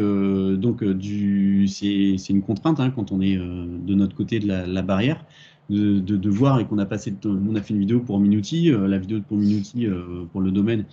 On est venu à 4 fois dans la saison, le même valeur de plan pour avoir un timelapse. Vous savez, le timelapse, c'est cette vidéo accélérée. Donc, on a la vigne qui se construit, qui se déconstruit. Ça dure 5 secondes sur la vidéo. Nous, ça nous a pris, au bas mot, 15 jours entre la préparation, vérifier que le cadrage est le bon, venir au moment où on a le temps adéquat. Et des fois, les gens regardent la vidéo et disent « Ah ouais ». Et j'ai envie de dire, attendez, pour nous, c'est une énorme contrainte de tout faire ça. Mais justement, c'est ce côté magie, c'est de ne pas le voir. C'est malheureusement une réalité dans nos métiers, c'est qu'il ne faut pas qu'on ressente ou qu'on voit l'effet. Rien de pire qu'un film que vous allez au cinéma et que vous voyez que le personnage est mal fait, que vous apercevez le fond vert derrière, ça casse tout en fait. Voilà. Et ça marche quand vous êtes embarqué dans l'histoire et que vous ne voyez pas que, quand on parlait d'Avengers tout à l'heure, vous ne vous posez pas la question si Hulk il est vrai ou pas en fait. Il est tellement bien fait que vous êtes persuadé dans votre cerveau indirectement qu'il est vrai. Alors, on va aller très vite. Fanny qui pose la question, doit-on passer une licence pour filmer avec un drone? Oui. Oui, c'est obligatoire. C'est impossible aujourd'hui, à part frauder, c'est impossible aujourd'hui normalement de filmer sans autorisation. Donc il faut passer effectivement par une autorisation. Nous, c'est le cas. Hein, il travaille avec nous, Gérald, vérifie, demande l'autorisation de survol des lieux. De toute façon, à partir du moment où le lieu est habité, où il y a des personnes présentes humaines, il faut une autorisation. Parce qu'il faut prévoir le cas où il y a un souci. Voilà. Mathieu qui pose la question, mes collègues pensent qu'on doit prioriser notre contenu à mobile first, donc c'est-à-dire tourner, monter et livrer en format vertical, donc ce format-là, ouais. Au lieu de 16/9. Est-ce que vous êtes d'accord avec eux? Alors, oui et non. Moi, naturellement, historiquement, j'ai toujours préféré le format 16/9 parce que je trouve que c'est le sens le plus esthétique et le plus joli. Force est de constater que j'ai arrêté de lutter il y a des années. On a tous des smartphones dans la main et quand on défile, effectivement, on est sur des formats portraits. Donc aujourd'hui, c'est un vrai choix stratégique à faire. C'est-à-dire quel type de population vous allez cibler. Quand on est sur des populations plutôt jeunes, effectivement, il faut plutôt privilégier ce format-là, ce format smartphone. Quand on est sur d'autres types de clientèle, il faut plutôt privilégier l'ancien format. Quoique encore, on a tous des parents et des grands-parents qui ont des smartphones et qui utilisent ça. Donc aujourd'hui, c'est vrai que à un moment donné, Instagram, quand il a démarré, qu'il a fait un format carré, c'était très intéressant de travailler sur ce format-là. Parce que d'un coup, ça a décloisonné un peu ce principe-là de 16/9, enfin portrait au paysage. On était sur un format carré. On se disait, on ne posait pas la problème et ça fonctionnait dans les deux sens. Là, aujourd'hui, les deux sont valables. Et j'encouragerais même à privilégier les deux. Parce qu'une vraie campagne stratégique, si elle est vraiment réfléchie, que vous avez le temps d'y penser, là, il faut penser à la fois aux réseaux sociaux et aux autres supports, newsletters, web et autres. Voilà. Donc, vous avez tous les deux raison. Après, c'est un vrai choix à faire. On peut passer du temps en atelier après, derrière, ou moi ou mes collègues, hein, à réfléchir à la pertinence de la chose. Voilà. Dernière question et après on enchaîne très vite. Donc en termes d'impact auprès des audiences, quel est l'impact de la vidéo par rapport à la photo? On dit, en termes de stats, on dit qu'elle est entre 3 et 4 fois supérieure. Parce que le principe de l'animation, quelque chose qui bouge, attire l'œil indirectement et on a envie de voir ce qui se passe juste après, en fait. Hein. Donc, on a tendance à dire que c'est entre 3 et 4 fois supérieur. Une photo, on la voit et puis on défile. Tandis que d'un coup, une vidéo, bah, ça appelle une action à dire « Ah tiens, qu'est-ce qui se passe derrière ?» en fait. C'est vraiment cette notion-là. Et attention, parce que nous, on travaille beaucoup avec des photographes aussi, la photo reste hyper importante. Hein. Voilà. La photo reste hyper importante. Allez, c'est bon, on continue. Merci. Le format. Là, on le reconnaît, hein, le format le plus approprié pour une meilleure expérience utilisateur. C'est la référence à la dent de la mer, parce que évidemment, si on veut valoriser son endroit et qu'on fait un film sur des requins qui attaquent, il n'y a personne qui va vouloir aller dans l'eau à ce moment-là. Le format le plus approprié, c'est un peu sur lequel on est parti. Encore une fois sur les prairies de la mer, vous allez me dire. Mais pourquoi? Parce que sur le début de la vidéo, vous allez voir, on est parti sur quelque chose presque que Monsieur Tout le Monde puisse faire. On a un format un peu carré, on entend le son, on a l'impression que c'est fait avec une vidéo de Monsieur Tout le Monde, vous voyez, ça bouge un peu. On est parti de ce postulat-là pour se dire, ok, en fait, c'est Monsieur et Madame Tout le Monde, ils font des vidéos et puis eux font leur montage de film derrière. Bon, on n'est pas resté tout le long de la vidéo sur ce principe-là. Vous avez vu ce passage-là où tout d'un coup on passe du format carré au format 16:9, enfin cinémascope même. Et tout d'un coup après derrière on est sur vraiment une ambiance. Voilà. Mais les premières secondes de la vidéo, on a voulu donner ce côté. L'expérience utilisateur, c'est la vôtre, c'est celle-ci. Voilà, quand tu pars en vacances, tu fais un film comme celui-ci où tu as tes enfants de dos qui courent un peu et qui font pas la chose. Là, on est allé un peu plus loin dans cette réflexion-là, on a voulu les embarquer. Alors qu'après, on a voulu vraiment les embarquer dans l'expérience utilisateur des prairies de la mer. Et là, on est allé un peu plus loin. Ça ressemble au film que vous avez vu tout à l'heure sur le réalisateur, sauf que vous allez voir, justement, par ces transitions, on est allé plus loin sur le côté ressenti. On a vraiment, voilà, on retrouve les images, hein, parce que c'était la même année. Mais on n'est pas loin déjà de choses un peu de film. On s'aperçoit qu'on a du foot, on a de la nuit, on a de la journée. On est vraiment sur là l'expérience utilisateur qu'on va ressentir, ce côté détente. Encore une fois, on a une musique un peu connue qui a été choisie. Il y a un spa. Voilà, donc là, on est vraiment sur tout ce qu'on peut ressentir là-bas. L'expérience utilisateur.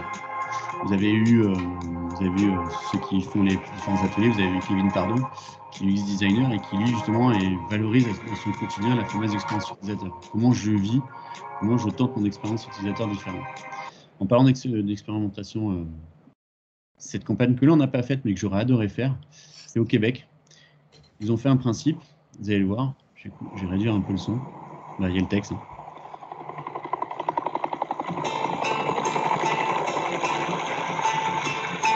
When we embarked on our journey to Quebec, we had no idea where we were going to wake up, what we were going to experience, how we were going to feel, which was awesome.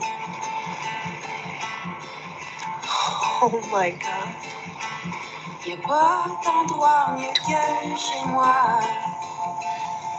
Donc là, on est vraiment sur quelque chose que je pense qu'on rêverait tous de faire, hein, c'est transposer au petit matin, ouvrir sa porte-fenêtre et puis découvrir un nouveau paysage. Là, on est sur la façon ultime de vivre une expérience utilisateur différente. Et le Québec a vraiment tapé fort dessus. Voilà, à chaque fois, le matin, il se levait avec quelque chose d'un peu différent.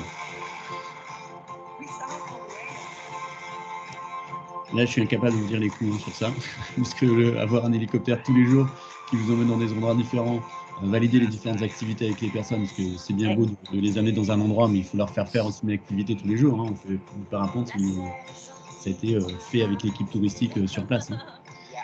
On devait être sur une vidéo à 6 chiffres, là, je pense. Ouais, je pourrais, pour ceux vraiment qui sauraient, je pourrais essayer de chercher un peu, essayer de quantifier, mais ouais, on va être pas loin, quoi. Et puis là, on voit bien, hein, le Québec est un territoire tellement large qu'effectivement, il y a différentes façons de le voir. Et là, on ressent bien ce côté expérience utilisateur. Quoi. J'adore cette vidéo. J'aurais adoré la faire.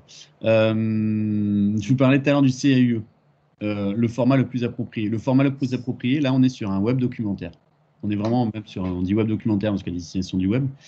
Mais le CAUE voulait parler justement des fortifications. Le fait que Toulon, la grande métropole de Toulon, voilà, de Sifour jusqu'à la limite, je crois qu'elle est sur Borne, on a les derniers trucs. En fait, on a un musée de l'armement, ouais, mais même plus loin. Je crois qu'on a un musée de l'armement et de la fortification à ciel ouvert. Voilà. En plus, il a du mal à se lancer. c'est juste dommage. Bizarre, d'ailleurs. Mais hop, là, on est vraiment sur un documentaire, un court-métrage. J'ai baissé un peu le son. On est sur un autre format. On a quelque chose qu'on n'a pas l'habitude, en fait. Un court-métrage ou un documentaire, on ne s'y attend pas forcément dans un secteur comme le vôtre. Pourtant, toutefois, bon, j'ai un peu avancé jusqu'à la phase d'introduction. L'histoire, en fait, c'est, vous allez voir, je vais vous la résumer un peu, hein, mais on a un professeur qui essaye de transmettre le savoir justement de cette fortification. Comme tout bon professeur, il s'aperçoit que les élèves ne l'écoutent pas, sont focusés sur autre chose, et il va les interroger. Il va leur demander à un moment donné de sortir des portables. Il leur dit sortez des portables, montrez-moi des images de tous les jours, je ne vais pas voir vos copines et tout ça. Donc là, on voit cette phase un peu dépitée. Et en fait, derrière, il va sortir les portables et il va utiliser les portables pour montrer qu'il y a sur les portables, sur les images qu'ils ont dans leur smartphone, ils ont des fortifications. Et il va les interroger, il va les séduire et les embarquer avec lui sur cette interrogation de dire ah bah tiens, voilà. On le voit là, l'image derrière, il a une fortification. Comment la fortification est née et derrière, on a un peu d'intégration motion. Là, on a utilisé le fond, le fond blanc du prof pour représenter le territoire et pour montrer à quel endroit on a mis telle fortification pour surveiller tel endroit de la mer avant que les Anglais débarquent. Donc là, voilà, on retrouve un peu c'est du motion aussi, hein, le titrage dessus. Et ce qu'on va voir derrière, on va voir la tour, si vous voyez ma souris, qui va être exposée. Hop, là, on a transformé en motion, en fait. C'est une partie de motion, un peu plus poussée que du général. Mais voilà, on a une autre partie de motion un peu plus loin dans le film, qui est là derrière, hein, façon présentateur télé où il explique l'évolution. Et en fait, là, on est vraiment sur du motion pur, où on a l'attaque de Napoléon. Là, on ne pouvait pas la raconter autrement que par du motion design, justement. Donc, comment ils ont mis en place la défense de Port-la-Montagne, parce que Toulon, à l'époque, c'est appelé Port-la-Montagne dessus. Voilà. Il y a sûrement des questions sur le format aussi, sur la façon de...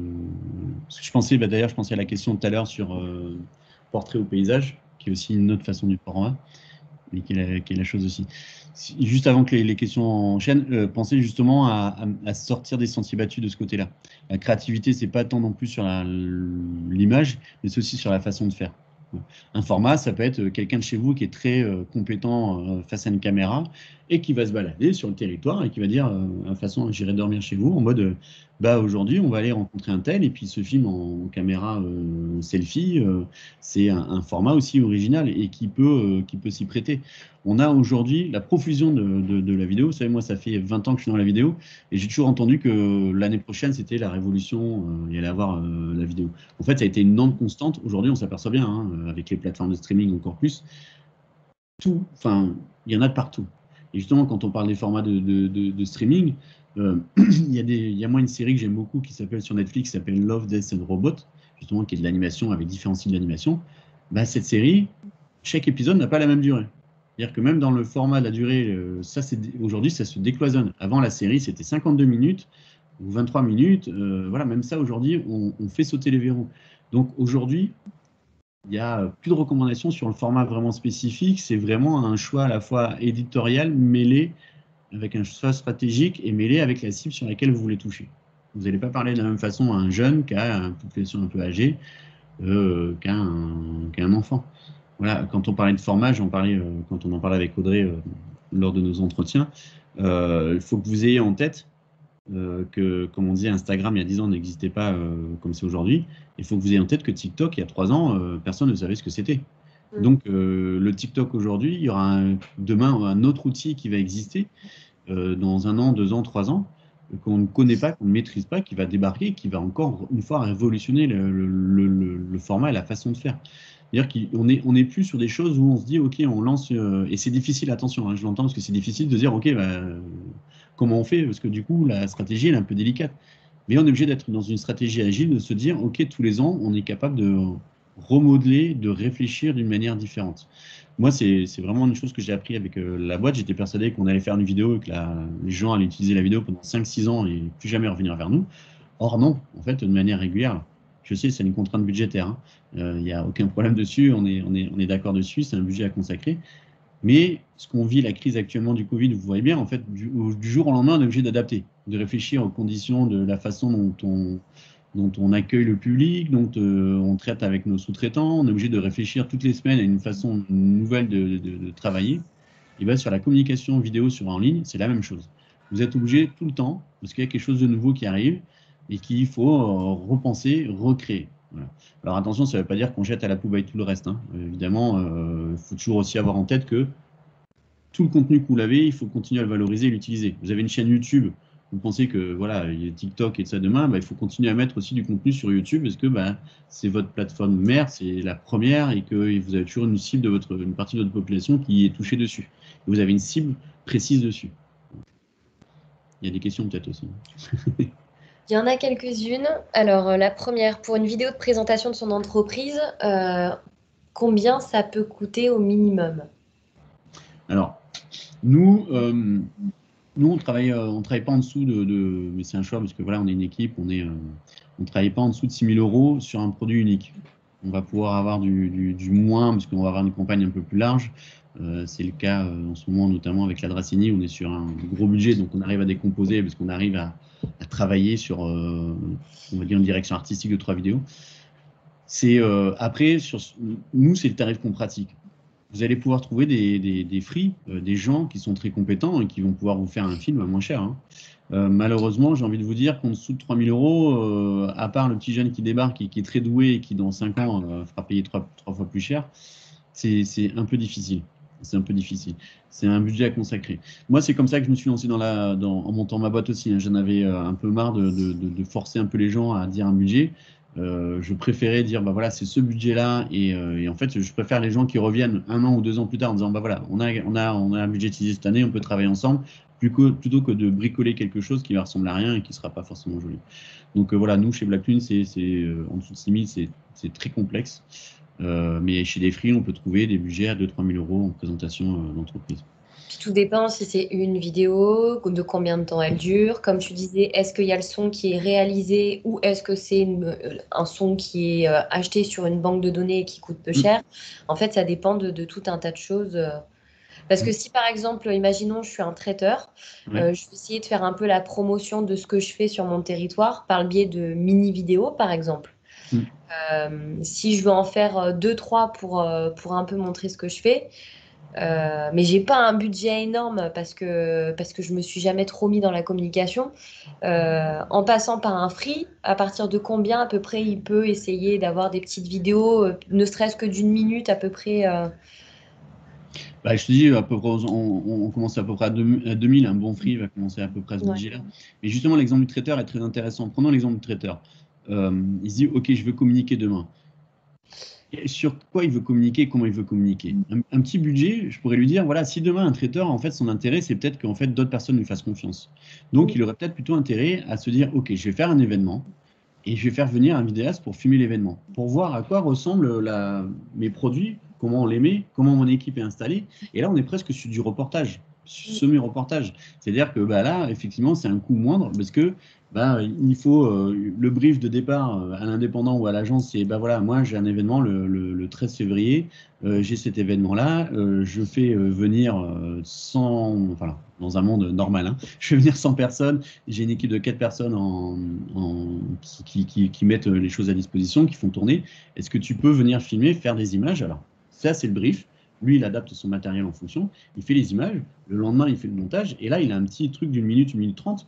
Mais cette vidéo-là va servir à quoi? À montrer à son client demain, à transformer une nouvelle vente, en fait. C'est ça. Et je dirais que tu n'as pas intérêt plutôt à le mettre de façon grand public pour le montrer. Ça, c'est quelque chose qu'il faut avoir en tête, c'est que le format aussi, ça peut être sur quelque chose que vous montrez en termes de stratégie commerciale et non pas en démonstration client grand public. Voilà. Et là, on est sur un budget, oui, effectivement, quelque chose à 2000-2500, on peut avoir des choses très très chouettes sur ce tarif-là. Question de Séverine. Bonjour, nous produisons quasi quotidiennement des vidéos type reporter du territoire pour notre destination. Nous ne pouvons que rarement mobiliser des personnes et nous devons la plupart du temps tourner seuls. Avez-vous des conseils et des astuces pour pallier au manque de personnages, donc de figurants? Ouais. Là, on est toujours sur cette problématique stratégique de dire, OK, on n'a pas les personnes suffisantes parce que c'est un peu compliqué. Donc, c'est de peut-être justement faire le focus sur l'activité de la personne. C'est-à-dire que là, si vous filmez sur le territoire, et je vais prendre des grands classiques pour comprendre, mais si je vais filmer un cuisinier, un boulanger, je ne manque pas à ce côté manque de personnage que je vais filmer la personne. Par contre, il faut que vous créez le contenu en mode presque voix qui parle. On parlait de selfie tout à l'heure, c'est toujours la même personne ou les mêmes personnes. Bonjour, aujourd'hui, on va aller à la rencontre de Michel qui fabrique son pain directement chez lui. C'est super. Alors, une façon de l'introduire, vous voulez un peu, et après, derrière, on a vu la personne, on sait qu'elle est derrière la caméra et on la suit et on l'embarque avec elle. Donc vous créez du contenu en mode je vous accompagne, on va voir. Il y a un exemple derrière tout à la fin là, que j'ai mis justement dans Do It Yourself qui est fait de cette façon-là. C'est deux jeunes filles, elles vont à la rencontre des gens, c'est un mix entre du documentaire, du reportage et elles font ça avec une GoPro et ça fonctionne bien. Ça fonctionne bien. Voilà. Ok. Méliné qui pose la question, vous utilisez Vimeo et pas YouTube sur votre présentation, y a-t-il une raison à cela? Oui, c'est que j'aime le côté esthétique de Vimeo et que nous, dans nos métiers, on va dire notre show réel, nos vidéos démonstrations, c'est quelque chose d'un peu connu qu'on met plutôt sur Vimeo parce qu'il dégrade moins la qualité. Alors aujourd'hui, c'est de moins en moins vrai, hein, YouTube a vraiment progressé dessus, mais c'est que c'est plus facilement maîtrisable pour nous. Nous, c'est un outil aussi sur lequel on peut mettre des liens privés pour avoir des prévisualisations de clients. Aujourd'hui, on n'envoie plus forcément la vidéo qui fait des fois 500 mégas au client. C'est plus facile pour nous de la mettre sur Vimeo, de lui envoyer le lien, lui dire voilà, regarde la vidéo, et au moins il la voit en streaming. Donc voilà, alors que sur YouTube, on maîtrise moins cette donnée de privé et autres. Voilà, c'est vraiment un choix esthétique et correspondant à la boîte. Et YouTube fonctionne aussi. Il y en a plutôt intérêt à fonctionner sur YouTube. Mais tout ce qui est esthétisme est souvent sur Vimeo. Okay. Chanel qui pose la question, quelle solution clé en main pour une TPE avec très petite trésorerie, car tout ce qui est présenté ici convient plutôt pour des budgets conséquents? Ouais, c'est ce qu'on a évoqué un peu d'ailleurs dans 2-3 questions. Effectivement, il faut toujours que ce soit une personne chez vous dédiée ou quelqu'un qui prend ce poste-là, imaginons un chef d'entreprise, un gérant qui fait, il faut toujours quand même consacrer une régularité à ça. Je donne un chef d'entreprise, on va prendre un directeur de camping, il faut qu'il se dise tous les mardis, je ne fais rien d'autre, pas de gestion, ça, je fais de la vidéo à ce moment-là.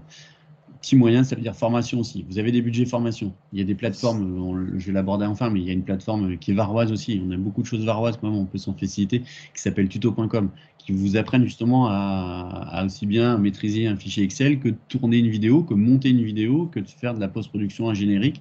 C'est une plateforme, cette plateforme-là, elle est éligible au principe de formation. Vous avez des budgets formation, utilisez-les là-dedans, parce qu'au contraire, ça ne vous coûte rien, c'est de la formation, et ça vous permet justement de résoudre cette problématique de trésorerie, parce que je n'ai pas les moyens de proposer quelque chose de très abouti, et j'ai conscience que ce que je vous montre, c'est des choses bien abouties, mais justement de pouvoir se consacrer du temps dessus. Il y a d'autres solutions aussi. Il y a des solutions, alors ça a un coût quand même minimum, mais on est encore une fois une solution varoise. Il y a une école qui s'appelle Ingémédia sur Toulon, où on a des jeunes qui sont issus de cette école-là, qui ont des compétences de réseaux sociaux, de contenu, de création de contenu, que ce soit par l'intermédiaire d'un stage. Donc, alors ça demande du temps aussi. Un stagiaire, attention, on ne l'envoie pas sur le terrain en disant vas-y, débrouille-toi. Il faut le cadrer, lui donner une feuille de route et autres. Mais c'est un budget vraiment pour le coup minime. On va être sur du budget de 600 € par mois et il va vous créer du contenu. Il peut vous créer beaucoup de contenu. Et puis vous créez du contenu aussi que vous allez utiliser, pas forcément dans la période estivale, mais en période estivale ou en pré-estivale ou post-estivale. Sur cette période-là.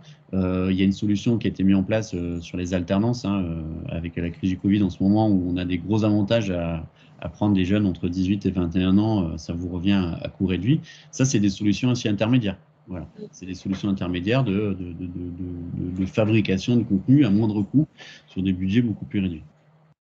Voilà. On est tout bon. On va pouvoir finaliser la masterclass. Alors, j'allais un peu vite sur la fin, c'est cliquer, alors là, on est sur Chauffret et la fameuse fin, sur ceux qui ont regardé Game of Thrones, dans le sens où, pourquoi je fais ça, parce qu'il ne faut jamais oublier qu'en fait, on a beau valoriser, montrer tout ce qu'on veut, in fine, c'est le client qui est roi. Ce n'est pas nous. Malgré tout ce qu'on veut faire et tout ce qu'on a envie de passer, c'est pas nous qui choisissons, c'est le client qui est roi. Donc il faut toujours avoir ça en trame de fond sur les contenus que vous allez faire. On revient un peu sur Prairie de la Mer, le client qui est roi, c'est une campagne qu'on avait fait, et j'en montrais que 2 sur 3, ça ira un peu plus vite. Cette année-là, ils avaient dit, OK, on va cibler une population précise d'une manière différente. Là, on est sur une population âgée. Je déconne un peu sur le son, ça lag un peu, ça va revenir. Pour information, les comédiens, ce sont mes parents. Je cherchais des personnes âgées et à moindre coût, j'ai été chercher mes parents. Et en fait, un couple de personnes un peu plus âgées n'a pas la même activité dans un village de vacances. Ils sont plutôt détendus, ils vont au spa, ils ont les moyens d'aller dans un spa. Ils se reposent, ils vont faire le marché, ils profitent un peu d'une manière différente. Voilà. Je vais celle d'après, un groupe de jeunes, on va dire, allez, on va être large de 18 à 25 ans. En vacances, ça se lave un peu plus tard, ça fait des blagues potaches, ça lag un peu, je suis désolé, mais on ressent l'émotion n'est pas du tout la même. On ne s'adresse pas de la même façon, ça va plus facilement à la plage parce que ça a moins de moyens. Vous avez peut-être aperçu en fait que là, on a rasé la cible un peu plus âgée. C'est que nous, derrière, le conseil qu'on a donné auprès des prairies, c'est que c'est très bien de faire 3 vidéos distinctes. Mais la dernière, on est dans un village de vacances, on se croise quoi. C'est-à-dire, j'ai pas la troisième cible, c'est une famille. Le fils aîné de la famille va croiser une des jeunes et une amoureuse de vacances. Là, on a vu tout à l'heure qu'ils se sont chopés avec la personne âgée. La personne âgée va peut-être croiser la famille et profiter d'un repas. Donc là, on a fait vraiment un focus ciblé. On a fait une vidéo dédiée. On l'a vu, hein, les personnes âgées, c'est un peu plus lent, c'est un peu plus posé. Les jeunes, c'est un peu plus péchu. Et on a vraiment fait un contenu adapté à la population. Là, je ne vous la montre pas, elle est un peu longue, mais c'est la vidéo où on regroupe les trois cibles. Voilà, on met les 3 cibles. Là, la vidéo, elle était vraiment sur les sites internet et pas envoyée par mail. Parce que c'était une vidéo qui était envoyée dans une campagne de mailing newsletter. Une autre vidéo sur le camping des Mimosas. Je vais un peu baisser le son. Où là, on est sur une cible beaucoup plus familiale, beaucoup plus ouverte. Si elle se lance. Hop. On a des petits problèmes, pourtant je suis en fibre ici. Et là, on a du motion intégré. Vous voyez là sur là, on s'aperçoit en descendant dans le toboggan et les petits poissons qui sautent dans la piscine. Là, les Mimosas, c'est un camping vraiment familial, vraiment fait pour tout le monde. On le voit quoi. On est sur quelque chose où on se pose à 4 autour de la vidéo en train de la regarder. On se dit papa, j'aimerais bien aller là-bas. La maman se dit tiens, je peux en profiter. Et puis on a ce côté un peu fun avec les personnages justement ou sur des situations un peu ubuesques. Tout ce que vous voyez là, les petits rajouts, c'est justement ce qu'on disait tout à l'heure, c'est du motion quoi. Là, on est vraiment, le but, c'est d'avoir quelque chose de très familial. Et quand ils viennent nous voir, ils ont déjà des existants, en fait. Ils ont des choses qui sont un peu désuées. La manière créative qu'on a eue, c'est de rajouter ces petits personnages-là pour vraiment toucher la famille et se dire, ressentir ce côté fun. On dirait qu'on a rajouté des filtres Instagram ou Snapchat, là. Ouais, c'est ça. C'est un peu ça aussi. C'est toute cette tendance-là qui est en ce moment et qui se fait, quoi. Donc on aperçoit un petit démon nuit, un petit poisson qui vole aussi. On retrouve même le personnage dans les boîtes à selfie. Quoi. Même le soleil est animé. Quoi. Donc voilà, on est sur une campagne un peu de ce côté-là. Je vais juste enchaîner avec la dernière, puis comme ça on enchaînera les questions sur la précision des internautes. C'est le petit teaser qu'on a fait. On est en train de faire une campagne donc avec la Dracénie. Hein.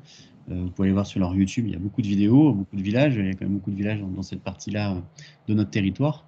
Et je parlais justement de la logique de suivre une ligne rouge.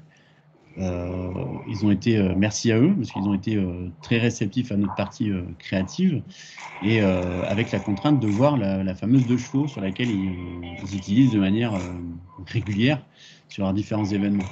Là, on est parti d'un format, le road trip, hein, ce qu'on voyait un peu tout à l'heure, le jeune réalisateur qui part, mais là, ils sont 2. Ils se filment un peu en road trip, se baladant. On a fait un petit générique sympa. Là, c'est juste le teaser avant la grosse vidéo, parce que je ne veux pas spoiler leur partie communication. Et en fait, je vous montre celle-là, mais tous les contenus ont été imaginés sous ce format de road trip, de journal de bord, de 2 jeunes qui vont d'un village à l'autre. Ils vont en plus à la Colobrière, ils vont dans tous les les petits villages, et à chaque fois, on met en avant quelque chose. On a une ligne rouge, on a une ligne directive dans la création, dans le format, de suivre un principe. C'est-à-dire que là, on savait qu'on avait en tout et pour tout, je n'ai pas le chiffre exact d'ailleurs, on dépasse la cinquantaine de vidéos en tout, mais c'était la façon de créer du ligne rouge. Alors c'est facile, quand on a 5 contenus à créer, c'est plus facile à se poser, de se dire quel est notre fil rouge. Mais au contraire, là, ça peut être valable sur 10 vidéos, de vraiment réfléchir une ligne rouge et d'avoir ce côté-là, un peu le fil qui va être continu tout du long. Nous, c'était facile, c'était avec la fameuse de chevaux, qui a valu 2-3 anecdotes de tournage assez sympathiques. Il y a quand même pas mal de vidéos présentes, hein. On voit la roque Escapon, pardon, qui est là. Il y a plusieurs choses un peu sympas.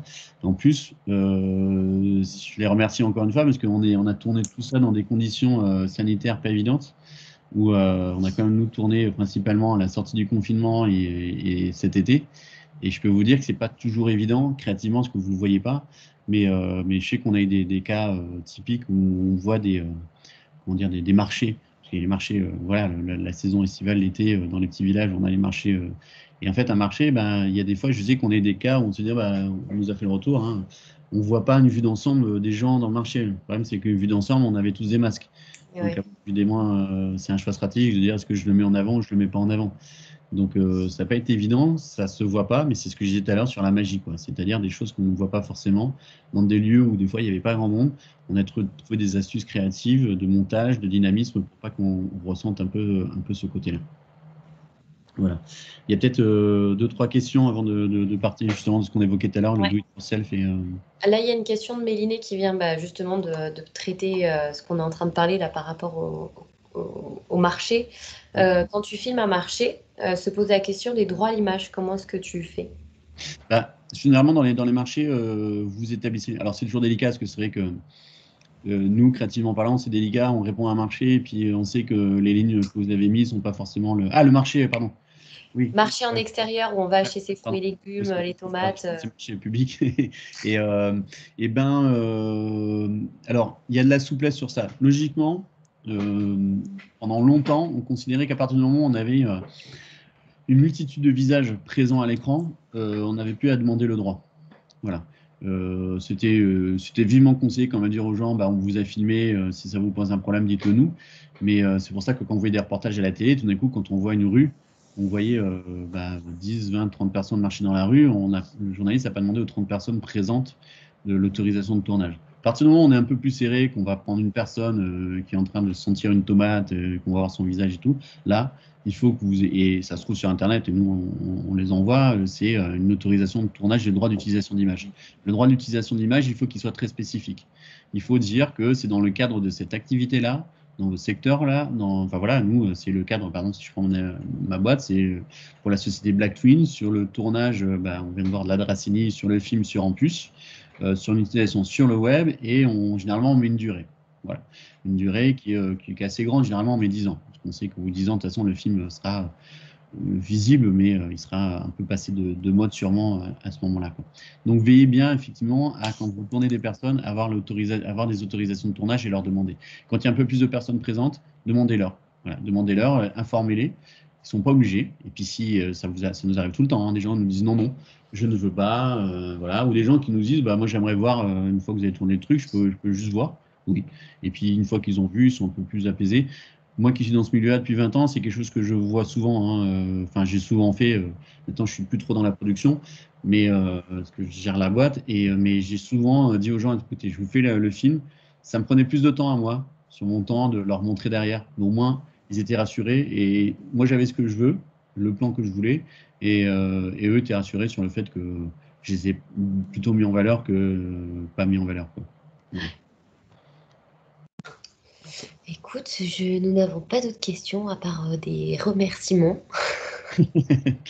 La dernière petite slide, c'est l'astuce du capitaine. J'ai mis capitaine parce que j'ai plusieurs activités et que ça me permet de faire un petit clin d'œil sur un festival qui a lieu à Toulon qui s'appelle le Murex Festival, qui on espère aura lieu fin mai. Donc c'est mon autre casquette, c'est que je suis capitaine de ce bateau-là. Et c'est ce qu'on évoquait tout à l'heure, c'est n'ayez pas peur du do-it-yourself. Alors je mets plein d'astérisques, d'ailleurs j'ai oublié la parenthèse. On l'a évoqué tout à l'heure, là c'est un petit contenu qui est fait justement qu'on va pouvoir voir ces deux jeunes filles à Étable sur Mer. Hein. Elles ont une GoPro, elles se filment. Et Bonjour à tous, j'espère que vous allez bien. Aujourd'hui, Yves nous emmène pêcher en mer sur son bateau, le Bas de l'eau. Be curious de macro, c'est parti, allez-y. On voit, il y a un petit côté amateur, un petit côté amateur, un peu fait main et tout ça, mais c'est très bien. C'est très très bien. Il ne faut pas se dire justement, enfin la remarque elle était bonne tout à l'heure, d'avoir du contenu de très haute qualité. On peut faire des choses très sympas et qui vont aussi plaire à votre public sur la forme et le ton que vous allez mettre en place. Là, elles sont tournées avec une GoPro, c'est pas forcément les premières. Vous avez vu que sur l'intitulé, il y a un petit côté genre on a répété, on le sent très clairement, hein, c'est pas de la comédie. Mais ça fonctionne carrément. Moi, j'en ai regardé plusieurs de celles-ci quand je suis tombé dessus et ça m'a interrogé parce que c'est intéressant de voir comment on pêche en mer et ça m'a interrogé. Donc, effectivement, après derrière, on parle, c'est pour ça que je les ai bien intitulés, le matos utilisé, le matériel, pardon, j'aurais dû mettre, effectivement, des formations, matos. Le matériel utilisé, qu'est-ce que vous avez à disposition? Une GoPro, un smartphone, une petite caméra, ça pose ces conditions-là, il faut faire attention à ça. Renseignez-vous, hein, aujourd'hui il y a plein de sites internet, d'articles qui vous expliquent attention, cet appareil-là, je prends quel que soit l'appareil, voilà, il est moins sensible à la lumière, donc vous êtes dans un endroit où vous êtes en Sibérie où la moitié du temps il fait nuit, prenez pas un appareil qui n'est pas trop sensible à la lumière parce que votre vidéo elle va être toute granuleuse dans ce que vous allez faire. Donc on parlait tout à l'heure de mini-formation en ligne, je parlais de tuto.com et encore une fois une entreprise varoise sur lesquelles vous pouvez avoir de la formation en ligne. Et puis il y a des formations en ligne et puis il y a des formations aussi en présentiel, enfin moins maintenant avec cette période, mais il y a moyen de se former sur quelques bases, quelque chose qui vous permettent d'avoir les fondements qui vous permettent de vous mettre le pied à l'étrier. Nous, il y a plusieurs de nos clients que vous avez vus, que j'ai parlé, qui ont commencé comme ça et qui après, de fil en aiguille, ont dégagé un peu plus de budget et se sont consacrés sur autre chose, quoi. Et la dernière phrase, je vous avais dit tout à l'heure que c'était mon père est un exemple pour moi, mais il m'a toujours dit ça sur la musique. Le talent, c'est le travail qui ne se voit pas. Ce que je veux dire par là, c'est que il faut, si vous le faites vous-même, que vous ayez en tête que vous allez y passer du temps, du temps, du temps, du temps et du temps. C'est-à-dire que vous allez tourner des images, vous êtes content de votre journée, vous allez sur votre logiciel de montage que vous connaissez, que vous appréhendez à connaître, et ça ne fonctionne pas. Et hop, on retourne en tournage et on retourne en montage. Et vous savez, un film, j'ai une question l'autre jour dans une conférence en me disant à quel moment on sait qu'un film est fini? Un film, il peut être refait. On peut passer, il y a des artistes maudits qui passent leur vie sur un même film. On peut le retravailler indéfiniment. C'est comme une recette de cuisine. Elle peut être, est-ce qu'il y a une recette parfaite? Non, on peut toujours la traiter d'une manière différente. Donc, vraiment, attendez-vous, si vous le faites vous-même, à passer beaucoup de temps. Et j'aime bien avoir ces retours-là derrière, parce que d'un coup, ça a une valorisation sur nos métiers, nous dire « Ah ouais, je ne pensais pas que ça prenait autant de temps, en fait. » Parce qu'on ne se rend pas compte dans le processus de travail, quand vous travaillez, vous avez fait tous vos films, vous rentrez chez vous, il y a la période de dérochage. Dérochage, et vous allez revisionner tout ce que vous avez regardé. Et vous allez commencer à dire « Ok, on va isoler ça, je vais prendre ça. Tiens, on est allé à tel endroit, on va les regrouper. » Toute cette partie-là, vous allez voir, d'un coup, vous regardez l'heure, vous avez commencé, il était 4 h de l'après-midi, il est 10 h du soir. Vous n'avez pas vu le temps passer parce que vous avez dû organiser vos fichiers, ranger simplement vos fichiers. Vous n'avez même pas encore attaqué l'étape de montage. Après l'étape de montage, il y a quels sons je vais mettre dessus. Ah bah tiens, j'ai fait un enregistrement sonore, mais j'avais pas le bon micro. Alors, on revient sur la boucle du matériel, donc il faut que je refasse l'enregistrement pour que le son soit de qualité. Parce qu'encore une fois, comme je vous disais tout à l'heure, le son est très important. Même si aujourd'hui les smartphones ont une captation sonore qui s'est énormément améliorée, on voit la différence quand on a un vrai micro, quand on n'a pas un vrai micro. Ça fait tout de suite un peu plus amateur, quoi. Donc, c'est toutes ces petites choses-là. Il faut faire attention à ces points-là. Il y a des questions peut-être? Vas-y. Ouais, il y en a plusieurs. Ouais. Première question, c'est Héloïse qui parle justement des vidéos sur Facebook quand il n'y a pas de son. C'est vrai qu'on a de plus en plus envie où Facebook nous demande d'intégrer, tu sais, des sous-titres. Des sous-titres. Ouais. Je sais que maintenant, ça se fait automatiquement, mais sinon, est-ce qu'il y a un logiciel pour s'en occuper soi-même? Il n'y a pas de vrai logiciel encore. Nous, on y fait face. Hein. C'est vrai que du coup, Facebook a imposé une notion chez nous qui est le sous-titrage. Et puis même les gens avec du streaming, Netflix, regardent beaucoup de contenu en VO. Donc le sous-titrage devient courant dans la vie de tous les jours. Malheureusement, pour le moment, il n'y a pas de vrai logiciel. Enfin, nous, le meilleur moyen qu'on a trouvé, de toute façon, c'est de le faire à la main. Ouais. C'est vraiment de le faire à la main. YouTube le fait aussi. Hein. Quand vous mettez une vidéo sur YouTube, il y a la possibilité d'activer un sous-titrage. Tout ça, c'est régi avec des principes d'intelligence artificielle qui ne sont pas encore optimum.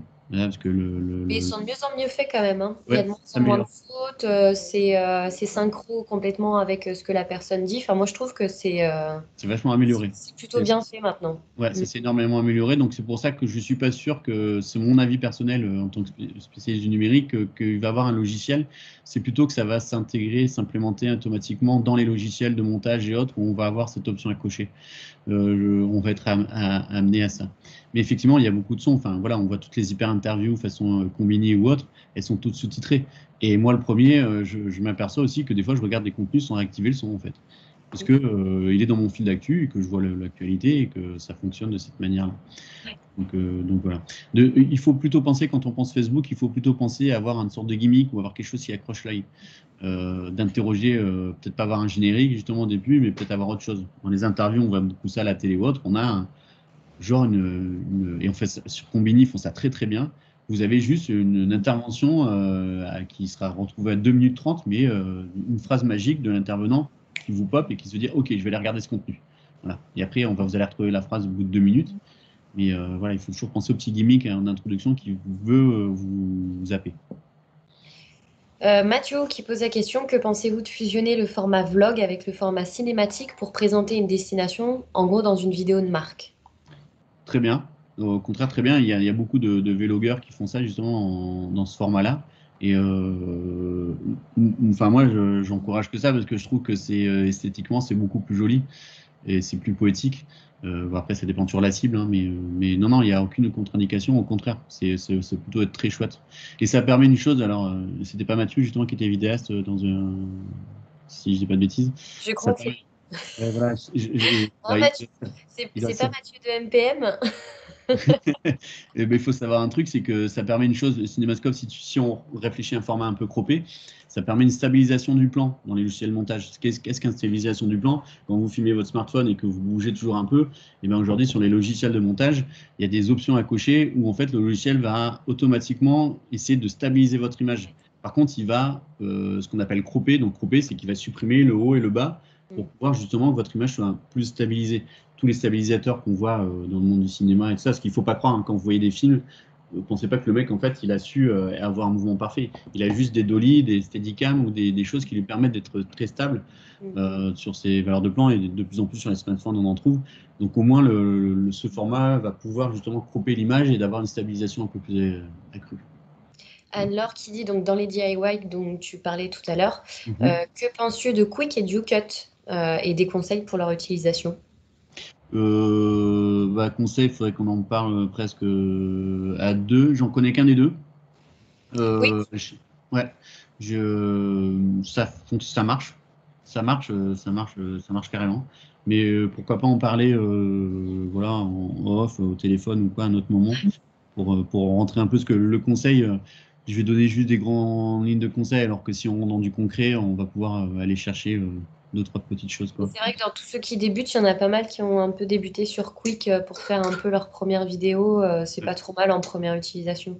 C'est ça. Ouais, Après, il ne faut pas que vous ayez peur, hein. Enfin, quel que soit le logiciel, globalement, ils sont montés de la même façon. Un logiciel vidéo est fait de la même façon, de super couches et voilà, de métrages, parce qu'on parle souvent de métrages qui sont mis l'un après les autres. Métrage, c'est le petit bout de rush que vous allez garder. Donc après, vous allez supprimer le début ou la fin parce que la main qui bouge ou quoi. Mais il n'y a pas de. Voilà. Après, si vous voulez vraiment aller dans le domaine privé, c'est les logiciels que je vous ai dit tout à l'heure, enfin, si vous voulez être vraiment monter en gamme. Mais plein de petits logiciels sont très faciles d'utilisation. Jans qui pose la question, est-ce que le matos est un facteur important pour la qualité de la réalisation, un budget moyen pour avoir du matos correct, et quel appareil tu conseilles pour commencer à filmer et être polyvalent? Moi, j'ai envie de dire qu'aujourd'hui, les smartphones de plus en plus modernes sont une première bonne base, en fait, de tout ça. Parce que, pourquoi aussi je dis le smartphone? Parce qu'il y a une contrainte sur les appareils type boîtier photo. Quand vous avez des objectifs plugués qui sont des objectifs numériques ou physiques, j'ai remarqué quelque chose que souvent les débutants font, c'est qu'ils utilisent trop souvent justement, ils se disent, bah, tiens, j'ai une grande focale 70-200. Bah, en fait, ils jouent toujours sur le zoom. Et en fait, derrière, le zoom, c'est une facilité. Par contre, derrière, bah, ça peut dégrader l'image, ça peut moins aller chercher. Alors que quand on a un format fixe, c'est pour ça que quand je faisais à l'époque des formations, je leur conseille de travailler sur du 50 mm sur les boîtiers. C'est-à-dire que bah, tu as une contrainte qui est le boîtier et tu ne peux pas zoomer en fait. Et un smartphone, c'est ça aussi. Si on pourrait zoomer avec les doigts, mais au moins ça impose bah, de toujours avoir une même valeur et de travailler sur différents angles, différentes approches et d'aller le chercher. Donc les smartphones sont très bien pour commenter. Un budget, après, pour vraiment avoir quelque chose d'un peu de qualité, il faut toujours tourner autour à un minimum de 2000 euros, je pense à 1500, 2000 euros. Après, on peut aller beaucoup plus loin. Mais il y a beaucoup de boîtiers photo. L'avantage aussi, ça peut être ça, sur une petite structure qui n'a pas forcément les moyens. Fuji, Sony, toutes ces boîtes-là vous allez à la Fnac ou peu importe, à Boulanger ou autre, il y a des spécialistes dessus, vous recommandent un boîtier qui peut faire photo et vidéo. Et là, vous avez du matériel très, très bien en fait. Après, par contre, ouais, il faut faire attention. On a un boîtier, mais on n'a pas forcément un stabilisateur, c'est ce qu'on disait. Donc, bah, des fois, ça engendre un coût supplémentaire, un trépied, de quoi poser son appareil, de pouvoir le poser, ou effectivement un élément de stabilisation qui permet de se déplacer et que ça bouge un peu moins. Mais ça, on l'apprend vraiment sur le terrain. Enfin, rien de nouveau en vidéo, rien de nouveau l'expérience terrain pour s'apercevoir que ça ne fonctionne pas. Séverine alors là on rentre dans la technique, quel est selon vous le matériel informatique minimal à posséder pour pouvoir traiter de la vidéo, type processeur, carte graphique? Il faut une carte graphique, il faut une bonne carte graphique. Après, il ne faut pas un truc de fou, mais il faut une bonne carte graphique. Il faut de l'espace de stockage, hein, parce que la vidéo prend très vite. Surtout que là, depuis des années, vous le savez, on vit une évolution constante. On est quand même passé en peu de temps à du 4K, on parle déjà du 6K. Donc là, tout ça, ça prend beaucoup de place. Je conseille toujours d'avoir 2 écrans, parce que même si moi, là, j'ai un ordi portable, un MacBook Air, je fais un peu de montage quand il faut dessus, mais c'est pas toujours évident parce que bah, c'est toujours bien d'avoir un écran dédié sur la prévisualisation. Vraiment que vous n'ayez pas à vous soucier, que vous avez tous vos outils à côté, modifier, couper, coller, le chutier, c'est là où vous avez tous vos rushs. C'est bien d'avoir notre écran à côté pour visualiser votre montage en temps réel quand vous faites votre montage, quoi. Voilà. Donc une bonne carte graphique, de l'espace de stockage. Et je conseille toujours d'avoir un disque dur en plus, parce que même si vous l'avez sur votre ordinateur, pensez à une chose, c'est qu'il faut généralement dupliquer vos rushs. Parce qu'on n'est jamais à l'abri d'un disque qui plante. Et un disque qui plante, vous avez passé une semaine de tournage, et que s'il plante et que vous n'avez plus rien, je veux dire que vous avez méga les boules. Parce que la seule solution, c'est de retourner. Et des fois, il y a des choses qu'on ne peut pas retourner. Il y a des choses qu'on prend sur la magie d'un instant, qui sont magiques et qu'on ne peut pas retourner. Donc pensez toujours à dupliquer votre disque, à faire des sauvegardes régulières. Voilà, c'est une la palissade, mais c'est des grandes vérités en fait. Voilà. Ok. Mathieu qui pose la question, Facebook Creator Studio me dit que la plateforme propage beaucoup mieux les vidéos de plus de 3 minutes, mais je trouve que les contenus plus courts marcheraient mieux. Doit-on suivre leurs conseils? J'ai envie de dire que Facebook a plutôt intérêt à ce que les gens mettent de plus en plus de contenu et restent de plus en plus présents. Donc évidemment, ils vont valoriser les contenus un peu plus longs. Et c'est vrai, il ne faut pas oublier que YouTube en est parfait exemple sur une population très jeune. Enfin voilà, tous ceux qui sont dans le gaming, qui regardent les chaînes Twitch et autres, adorent regarder des contenus longs.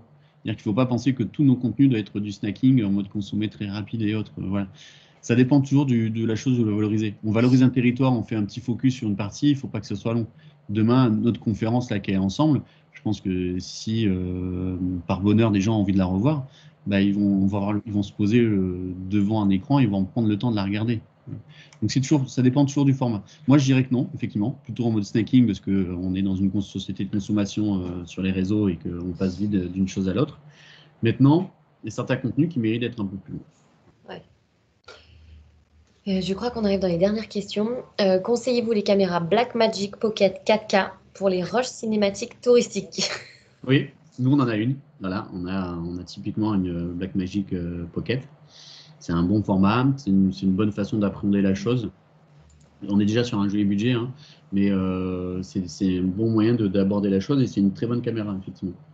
Blackmagic, en fait, si on parle de cette entreprise de minutes, et a comme démarqué en termes de moyens ou même en termes de logiciels, proposer des solutions super intéressantes, en fait. Voilà. Des fois, moi, j'aime à les appeler les Free de la vidéo, quoi. Parce que quand Free a débarqué avec ses forfaits téléphoniques et Internet, bah, ils ont un peu cassé le marché, hein, et ça a nivelé un truc. Donc là, c'est un peu la même chose. Ils proposent des choses de très bonne facture à des coûts un peu intéressants. Donc oui, voilà. Oui. Bon, et là, c'est plus une petite remarque. On a Julien de l'Office de tourisme d'hier qui était en train de monter une vidéo tout en nous regardant en direct et qui nous dit, quand on a répondu à la question avec Facebook Creator là, sur les fameuses 3 minutes, qui dit merci parce que je suis en train de monter et je suis déjà à 4 minutes, j'avais des gouttes. Allez hop, sus en snacking. Ouais, bah, et en plus, Julien, il fait des. Bah, voilà, ça fait un moment qu'il travaille sur hier, il fait des très, très chouettes choses. Donc, continue ton joli boulot. Je regarde souvent Instagram et les vidéos. C'est mon moment de détente. Exactement. Jury, dernière question. Quelle place pour le drone FPV dans la vidéo? Alors, le drone, vous avez vu tout à l'heure dans des vidéos, pour moi, le drone est un outil. Après, on peut très bien avoir une vidéo, on parlait tout à l'heure de format, on peut avoir une vidéo d'1 minute 30 avec que du drone. Moi, je considère plutôt que c'est un outil supplémentaire de valorisation. Voilà. Donc, je conseille le drone à petite dose. Et voilà. Après, des drones, il y en a des tas de différents. Je n'aurais pas de recommandation spécifique sur un en particulier. Ça dépend toujours de ce que vous voulez faire. En plus, c'est comme le matériel vidéo, hein. Il y a des très bons drones et des trucs, les Mavic, les premiers prix peuvent être très bien pour certaines petites choses en fait. Ok. Bon, et ben écoutez, je pense qu'on a fait le tour. Je vous remercie à tous d'avoir participé donc à cette 4e masterclass. N'hésitez pas à vous inscrire pour aller suivre la masterclass avec Jonathan Noble de la startup Swello. Si vous voulez justement optimiser la gestion de vos réseaux sociaux sur une seule plateforme. Donc rendez-vous le jeudi 4 février prochain. Si vous avez d'autres questions, on va vous envoyer à partir de demain donc le replay avec l'adresse mail de Loïc pour pouvoir lui poser des questions. On vous mettra aussi on vous fera un recensement de tout ce qui est conseils pratiques que vous avez pu entendre là pendant la masterclass. En tout cas, un grand merci. Loïc, si tu veux dire un petit mot. Oui, bah, merci de votre écoute. C'est toujours délicat. J'ai regardé beaucoup de concerts en mode confiné, moi qui adore la musique. Je commence à comprendre ce que disent les artistes. C'est un peu difficile puisque bah, on n'a pas l'interaction. Donc, bon, ouais, n'hésitez pas à me demander des choses et poursuivre les échanges après derrière. J'ai fait un laïus pour ceux qui voudraient nous appeler. Ne nous appelez pas à la dernière minute parce que c'est vrai que travailler dans l'urgence, c'est toujours délicat et puis ça empêche certaines choses. Mais franchement, n'hésitez pas. Voilà, je ne peux pas répondre tout le temps à l'instant T. Mais j'essaie d'être le plus réactif possible. Et puis, bah, merci de votre écoute. J'espère que j'ai pu vous apprendre 2-3 petites choses ou vous éclairer sur 2-3 petites choses. S'il y a rien que 3 personnes qui ont appris des choses, je suis content de moi. Ça m'étonnerait là. Allez, merci à tous. Passez une Merci. bonne fin de journée et à très vite. Au revoir. Au revoir.